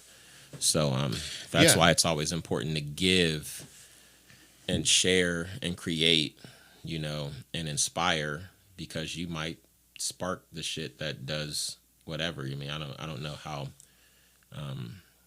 I know that's how it works because we see evidence of it all around us. But I think if we did it all knowingly and intentionally instead of it just haphazardly happening by chance, then we would have a lot more of an amazing show of the kind of world and the kind of lives that we could live in or whatever. And then the other thing is always testing what's possible, never being, those kind of minds that are like, that's impossible. That's not going to be able to happen, or you can't do that. Yeah. Because literally everything that in the time that I've been alive or whatever, everything that a human being thought could be done either has happened or is happening. And a lot of the shit that they thought 50, 100, 200 years ago that they thought were impossible are just, we take them for granted. Like it's no big deal. You know what I mean? Well, I mean, absolutely. I mean, look at, I think 200 years ago, man, if you wanted a picture of somebody, somebody would have to draw that. Yeah. Photography didn't exist. Exactly. You know, like just to even fathom that, like to tell somebody, well, let me just flash this light at your face and then I'll capture it on this piece of paper. Right. That's voodoo. That's magic. Like what Exactly. What is that? You know, imagine what we're going to see in, you know, in an appropriate amount of time from now. You know, and I say appropriate because the way things are progressing so fast now, it's like since after World War II, where it's like, hey, computers, and here we go. Right. You know, and then, you know, a little slow start, but now in the past 20 years, especially, just a major progression. Crazy. Major progression into this, what we're capable of. You know, And what can we only imagine for tomorrow? Tomorrow seems not so far away now. You know, in the 50s, you know, they're thinking, oh, in the year 2000 something, we're going to be flying in space. Right. You know. But the only reason why we're not is because a lot of that creative energy has been stifled because of money and greed and whatever. So I know back in the day, somebody was like, well, you know, the movie whatever was set in the year 2021. We're supposed to have flying cars by now. The only reason why we don't is because what would it do to the auto industry if we did? What would it do to the oil industry or the fossil fuels industry if we had free energy? What would, you know what I mean? So that's those one way of people looking are at it. protecting their interests. There's definitely a lot of that for sure. Mm-hmm. But specifically flying cars, I think it's just a very bad idea. Oh yeah. I mean, Yeah, for a lot of I mean, there's, it's just. I mean, it could be. It's a terrible idea. I mean, but you have to think about it in context of all the technology. Because now we have cars like the Tesla can drive itself based on GPS, whatever. The flying car would have to be something like that, where you get in. My biggest follows the thing. You have no control because you don't want some drunk ass motherfucker like. My biggest flying concern and shit. is technology has proven to typically fail at some point. You know, especially mass-produced technology. So you have 100,000 of these fucking flying cars in the air. One of those malfunctions, everything just shuts off. Mm-hmm. Yeah. Where's it going? It's going down.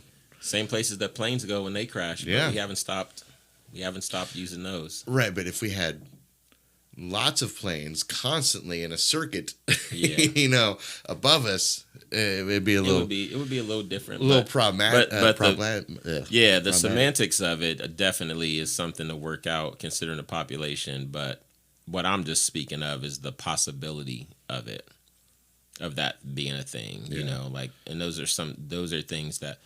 And the other thing to me is.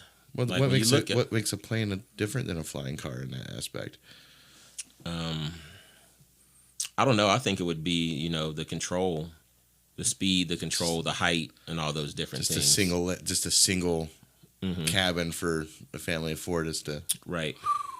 over to fucking So- Subway. Sorry, I didn't mean to interrupt. And I think it would be like, so if you're thinking about on how to solve a problem, the problem of traffic gridlock and stuff like that is totally. I just saw this thing the other day where Elon Musk is coming up with this. He's wanting to go under. Yeah. Yeah. And it's basically just the shit at the bank when you put your shit in and it just. That's basically what it is. It's the big ass bank canister. Oh, that's not, man. Yeah. Whatever. Futurama had that first. Yeah, but he's like his. But my thing is like being like unafraid to like, because you know I think maybe just thinking about that. You know, you pull up to the bank, you put your shit in there, and it shoots through the tube, and think, oh yeah, we could put people in one of those. I could build a big ass one of those, and you could be from LA to San Francisco in like 40 minutes. You know what I mean? Like that shit would be crazy. But the fact that it's now, according to him, he hasn't released the drawings and shit yet. But he's like, yeah, everything is totally worked out. This thing will never crash. You can get on it whenever the fuck you want. Is this the underground tunnels that he's been talking about? Well, he had a design for underground, and he also has one for underwater. So it would run along the coastline underwater, in the Pacific Ocean or whatever, and you just get on that shit and it'll shoot your ass up to Northern California in 40 minutes. And think about the speed it would have to travel, but he's like, and it wouldn't be. I wouldn't imagine it would be like one single person like in a tube. Something goes wrong, you're just flopping around in that thing. It would be like in a pod of some sort, or even like a size of this room. Where a family of however many can sit. Multiple passengers, basically like a subway or a subway car or something like that. But I like the way the 3-dimensional way he's thinking. You got the 2-dimensional driving, and 3-dimensional. I mean, it essentially began with highways and freeways. Yeah, you started thinking, you take people up, and then you got tunnels that take people down. I think that's the more realistic way to go about fixing the traffic problems, is thinking 3-dimensionally. Now we want to think flying cars, right? And I know I'm harping on the wrong point of the flying cars conversation, but you're supposed to though. It's what triggers me about flying cars, because I've always thought flying cars sound so fucking scary. I just see flying cars just flying into random houses all the time. Like when I start thinking about it. Yeah, and that would definitely be a way to do it. But I think that would have to be worked out. But we still can't say that it's not possible. Right. You know what I mean? Well, I mean, and of course before we have spaceships that go out to the fucking moon. We have a space shuttle that goes up and comes back down and lands like a plane. And before that was impossible or whatever. Yeah, so, SpaceX did that. And what I'm saying is this: like, if you tie in quantum theory, which basically states that nothing is impossible, what things are we thinking about right now creatively that could totally be possible in the near future? Or like what crazy ass ideas are out there right now that could be like a part of our reality once we collectively agree that, oh yeah, that's possible. Like you can do that. Now I'm not saying that we're gonna have mutants walking around with like Thanos and them walking around or whatever, but like Star Trek. Yeah. You think of Star Trek, this thing created for TV. Right. But we've all come to this conclusion that's probably going to be our future, or like it seems the most realistic, pattern or trajectory for our future. So we might create that because somebody created the TV show, Is that what you're... Yeah, kind of sort of like when, like, let's say that here's an example that I can use. Like, so the way that in Star Wars, the way they travel from this galaxy to that galaxy, they hit the button and all the stars go back and they're at like whatever they call it, warp speed. Right. Well, Albert Einstein has proven the theory of the space-time continuum as a fabric. You know what I mean? Like it's like a fabric that permeates everything. You know what I mean? And I think I don't know if it was Einstein, but somebody was talking about in order to travel these great distances, you have to bypass the space-time continuum. That everything sits in, everything pushes and pulls against it, whatever. But if you can take a point, here and a point there, put them together, and they're basically you put them together, then you can just walk across real quick and you're there. It's like the Event Horizon movie that was how they explain propulsion in that movie. Getting from one point to the next was, like you said, space and time is a fabric, so you can take that and fold it in a sense and connect the dots, and then it will just go back to normal. But that's a really cool thing for that movie at the time that it came out. It's a really good movie. But it's also something that can be proven like mathematically. And then we have these movies back in the day like, oh, I just thought about I can just communicate with that person through my mind.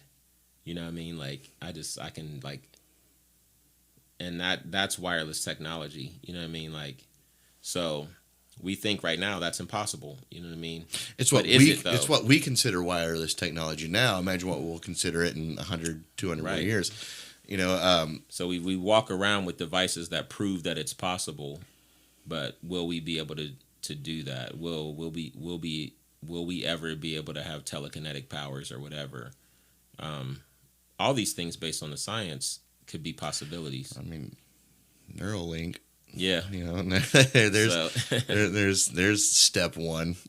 yeah. So man, I don't know, and I know we like went off on a wild tangent, but There's, like I said, there's no wild tangent. I mean, it is what it is, man. I think the funnest thing about science is when things can be explained mathematically, but not proven. They're like Right. they're like mathematically this makes sense, but we just haven't gotten the X's and the Z's quite yet. Quite yet, I think that's one. I think it's a brilliant. I love it too. I love it too because when the math is worked out, but we don't quite have the technology to do the problem. Like mathematically, we worked it out.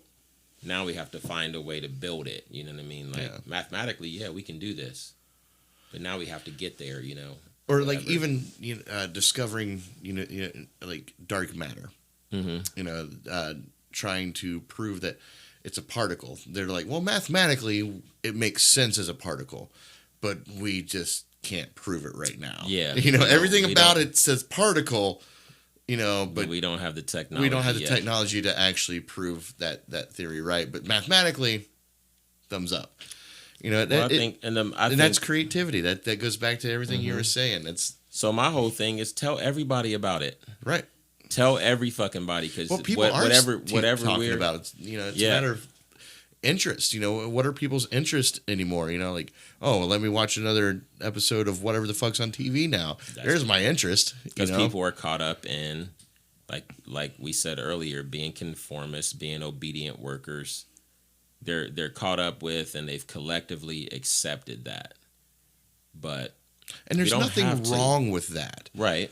I mean, you as a realtor. Mm-hmm. I mean that falls into that obedient worker, column. But what I was saying earlier about balance, fine. I mean, if you want me to be an obedient worker, fine, I'll be an obedient worker. But I'm also going to enjoy this movie. I'm also going to dive down the rabbit hole with, physical theorists, and just whatever they come up with. Like I like to balance my stuff out, and True. I think that's so do I. That's key to keeping yourself.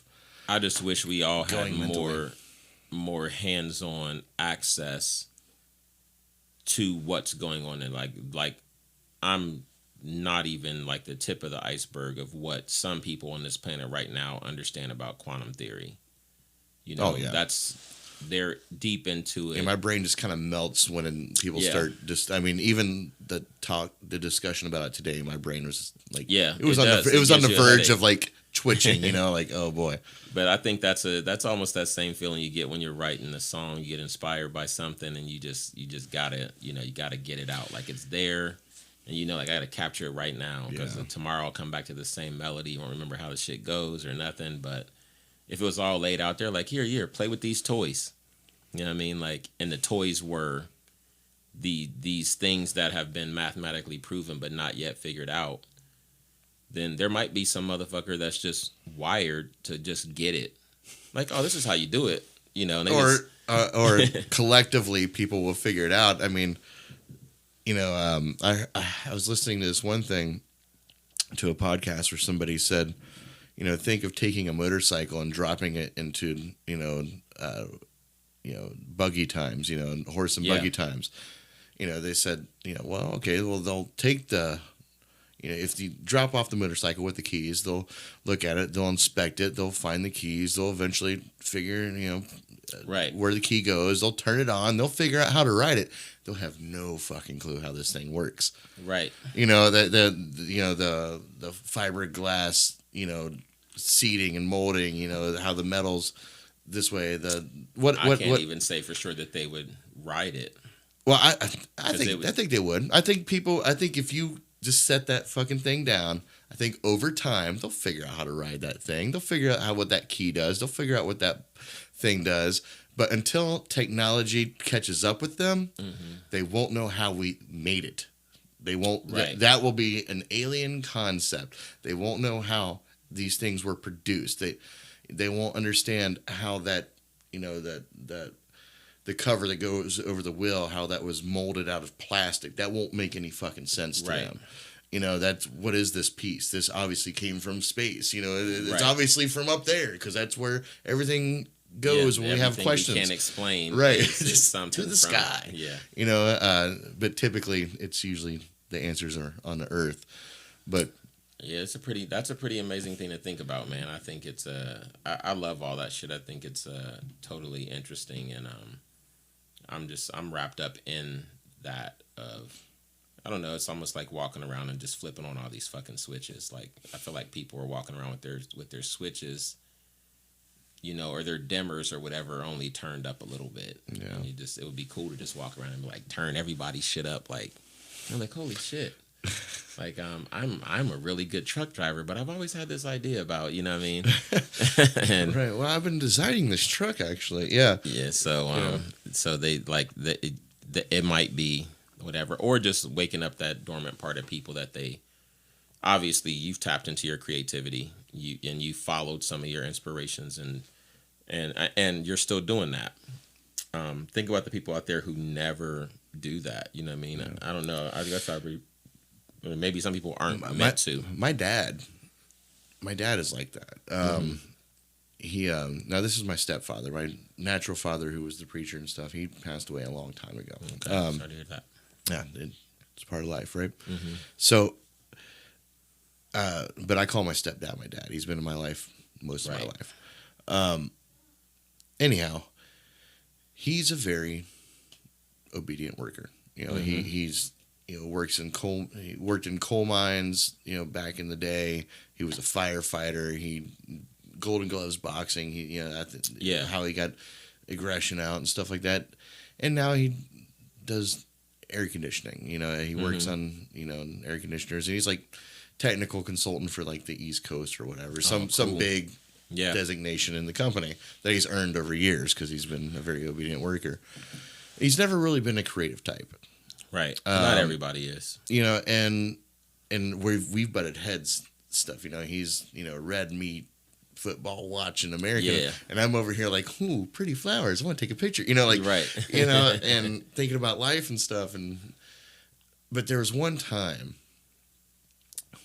he broke out of that, and he's like, he just came up with this idea. He's like, I want to ride my motorcycle, and I want to carry my golf clubs at the same time. And he was out in the garage trying to figure out how to make this work, and he like almost had it, and then he just got discouraged, and life came about, and now it's just an idea that's sits on his shelf. But it was amazing to watch for that little bit of time. Like there's an awakening going on. And I've since then, like even a few years ago, I've brought up like different ideas to him just to kind of re-spark it. I'm like, if you use a mesh netting to go around, and just, I don't know. The other thing I've always wanted that to see that come to fruition for him.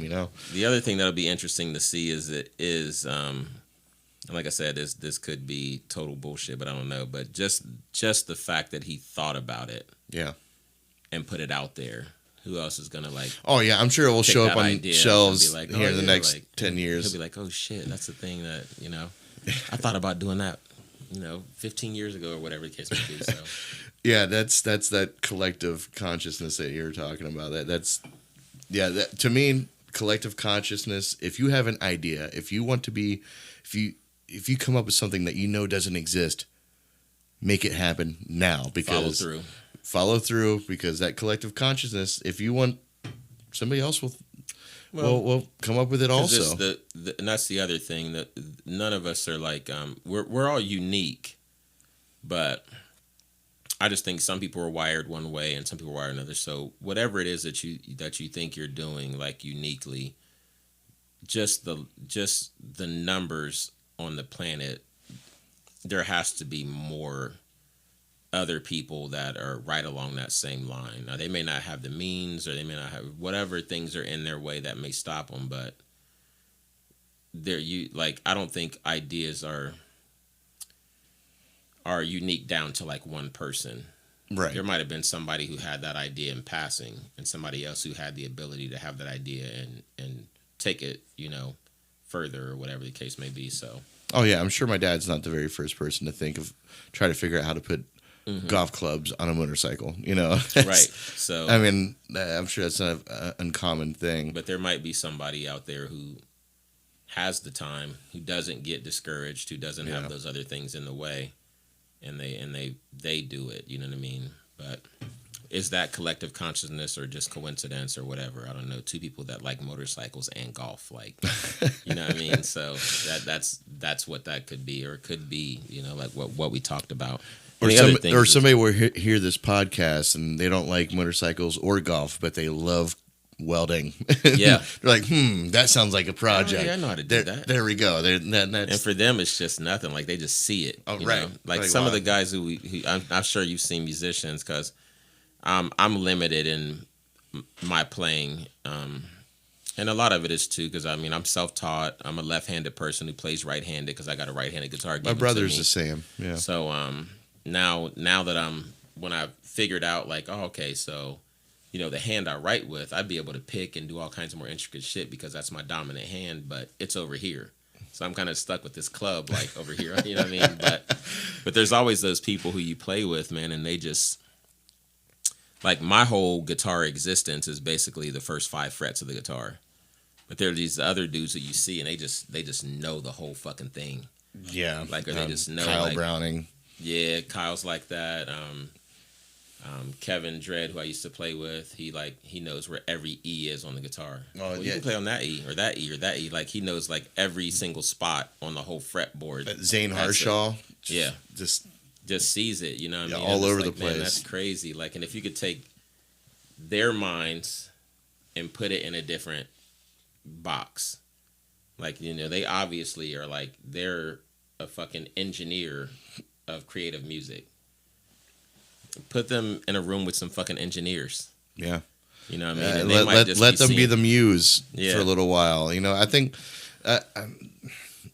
maybe somebody will do this someday. I've always wanted to create a website called muse.com where people just exchange ideas with people that can actually create them. Yeah. Because as I said before, when I was younger and still today, like, I just have ideas that just fire. Right. And like, I would love just to be like, here, someone take these ideas and do something with them. Create them, make them happen, because they're feasible. Hear me out. Yeah, you can do it.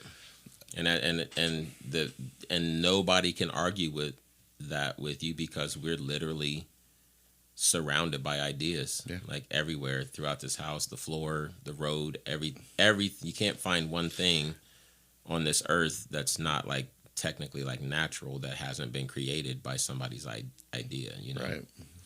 So and that's a beautiful thing. Mm-hmm. It's a beautiful thing to not take for granted. So, right.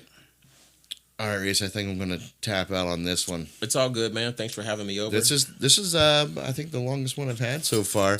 I like it. Let me just say, man, talking to you is inspiring. I appreciate that. You have a very positive way of looking at life. You want to give back, and I think that is respected. And when you go for city council, I'm sure I'll know when you do, but yeah, you'll get my vote. So cool. Well, I don't know if I can vote for there. I have some weird ideas, but what year are you thinking of running? This year it'll be. I'm collecting signatures right now, so really? it'll be in this upcoming election, and I think I want to do, or try to do, some cool things to make this area kind of like a beacon for Ohio. Whether I'll be able to get through to people with bringing in some cutting edge technology, exploring things like solar road panels and stuff like that. I don't know, but I'm gonna try. You know what I mean? Solar panels for the roads. Oh man, that's a brilliant idea that is going to be completely snuffed by the oil companies. So yeah. Unless we can put it out there in the collective consciousness Oh, it's and out on there. a small level. It's out there. Solar. Like, I was doing the race. math on if they just put solar road panels downtown on the square of Newark, just right around the square, and it would cut down on the energy costs for all the city buildings that are down there. And then the city could use whatever little savings that is to pour into other projects and then kind of balloon from there. Yeah, Now, if you it start works- small like that, it could work. Now, I've actually talked to my dad about this specific thing because I've seen, promos for it. I've seen places that have actually laid it down in parks and stuff like that. Yeah. And my dad, just being the type of person he is, well, who's going to pay for that? Right. I'm It's like, gonna well, pay for I was like, well, itself. Dad, it's for the future. He's like, well, I'm not going to be alive when we see the benefits of that. What's it fucking matter? That's the mindset. That's. I think we could see the benefits like right now. If you put down solar road panels, you don't have to pay for, shoveling the roads or whatever. They're temperature controlled, the ones I've seen. Yeah. So you don't have to worry about that. That's going to save the city that cost, and they can start addressing the alleys and all the fucked up roads in town that are. And then also, if the city itself has all the New York City buildings are down on that square, and they cut just their electric bills in half. Now you have all this money to pour into adding other things, bringing other things to it, and then if the businesses can tap into it and save money, they can offer their services possibly or their products at a lower cost, and that's going to make it to where like, oh shit, we'll go down to, we'll go to Newark, we'll go shopping, and I've heard tell of Easton being interested in investing in downtown Newark because they get a lot of people from Newark going to Easton to shop. Indian Mound Mall is pretty much dead. Yeah, I was just there this past holiday season. It is. Yeah, so for them to come down, and that would be another incentive for them to come in, and that would also bring other people in that, because if we can drive from Newark to Columbus on, bi-weekly or, twice a week or whatever to go to Easton for dinner or shopping or whatever, they could also drive here if we had some of those same similar stores and things like that. And then being on the cutting edge of technology, we could start bringing in. I'm also starting in February too. I'm on the board of this thing called Together We Grow here in Newark, and they have all the city gardens around. And I know you've seen the hydroponic and the rooftop gardens that they have in the cities. Mm-hmm. But to be able to have like an all year round farmers market and shit like that, utilizing the space that's already there. I'm interested in doing things like that. Like micro farming, like doing the growing. Micro farming. I think is that the correct term? Is that what it is? It's close enough. Yeah, you know what I'm talking about. Yeah, it's there. I've heard it before a long time ago, but when I was really into growing food responsibly and organically, micro. I can't remember what the exact term is, but yeah, there could be a lot. There's a lot of possibilities there with that. I think, and I think it would be a cool way to put Newark on the map and make them.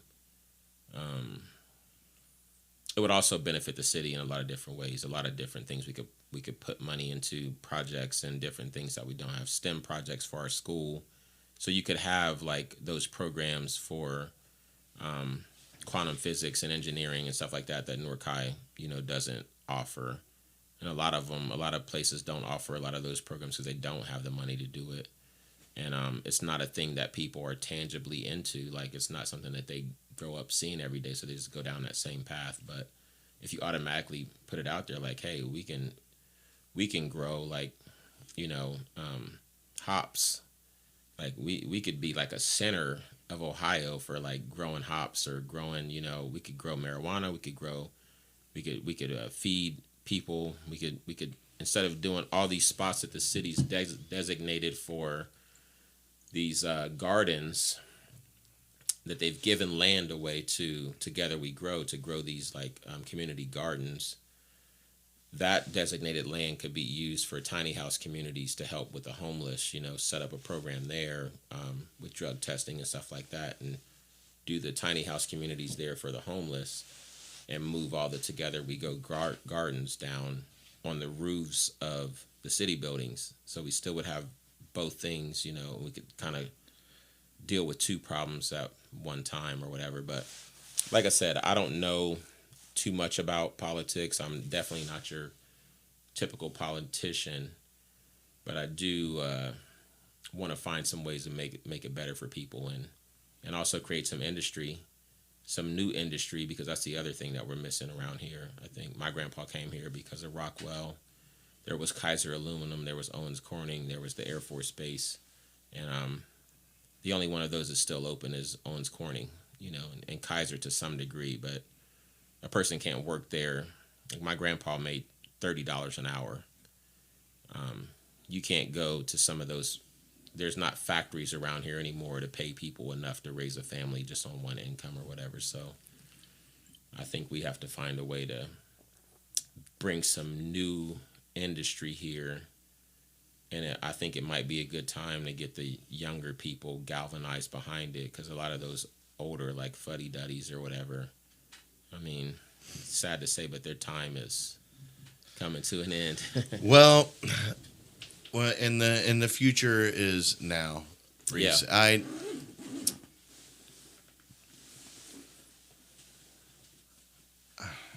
Everything that you're saying to me is something that I fully back. I fully understand. I fully agree with, and I know that's going to be a very uphill battle to get the older fuddy-duddies to see, you know, to understand. But I have a feeling that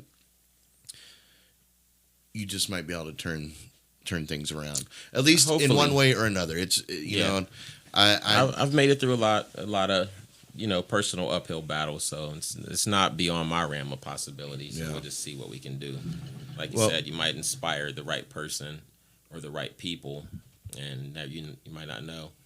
And maybe it won't happen in my lifetime, but maybe it'll be the spark for somebody. Like, I remember that crazy ass dude. And that's the best way to look at it, man. You know, and that's what I like about just you. put it out there, man. Just put it out there and see what happens. Like, you know what? This is here's what I think, and I don't give a fuck if somebody says that's dumb, that's crazy, or that's not good or whatever. Like, I'm gonna go ahead and be brave and put it out there, because one person might be right along that same line at a different place or whatever.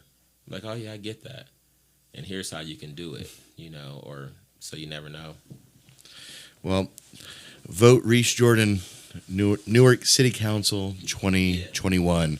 All right, Rese, I appreciate you, man. Hey, I and appreciate you too, bro. You're invited back anytime. So cool. I'm gonna go on and check out some of your other episodes too. All right, cool. Peace.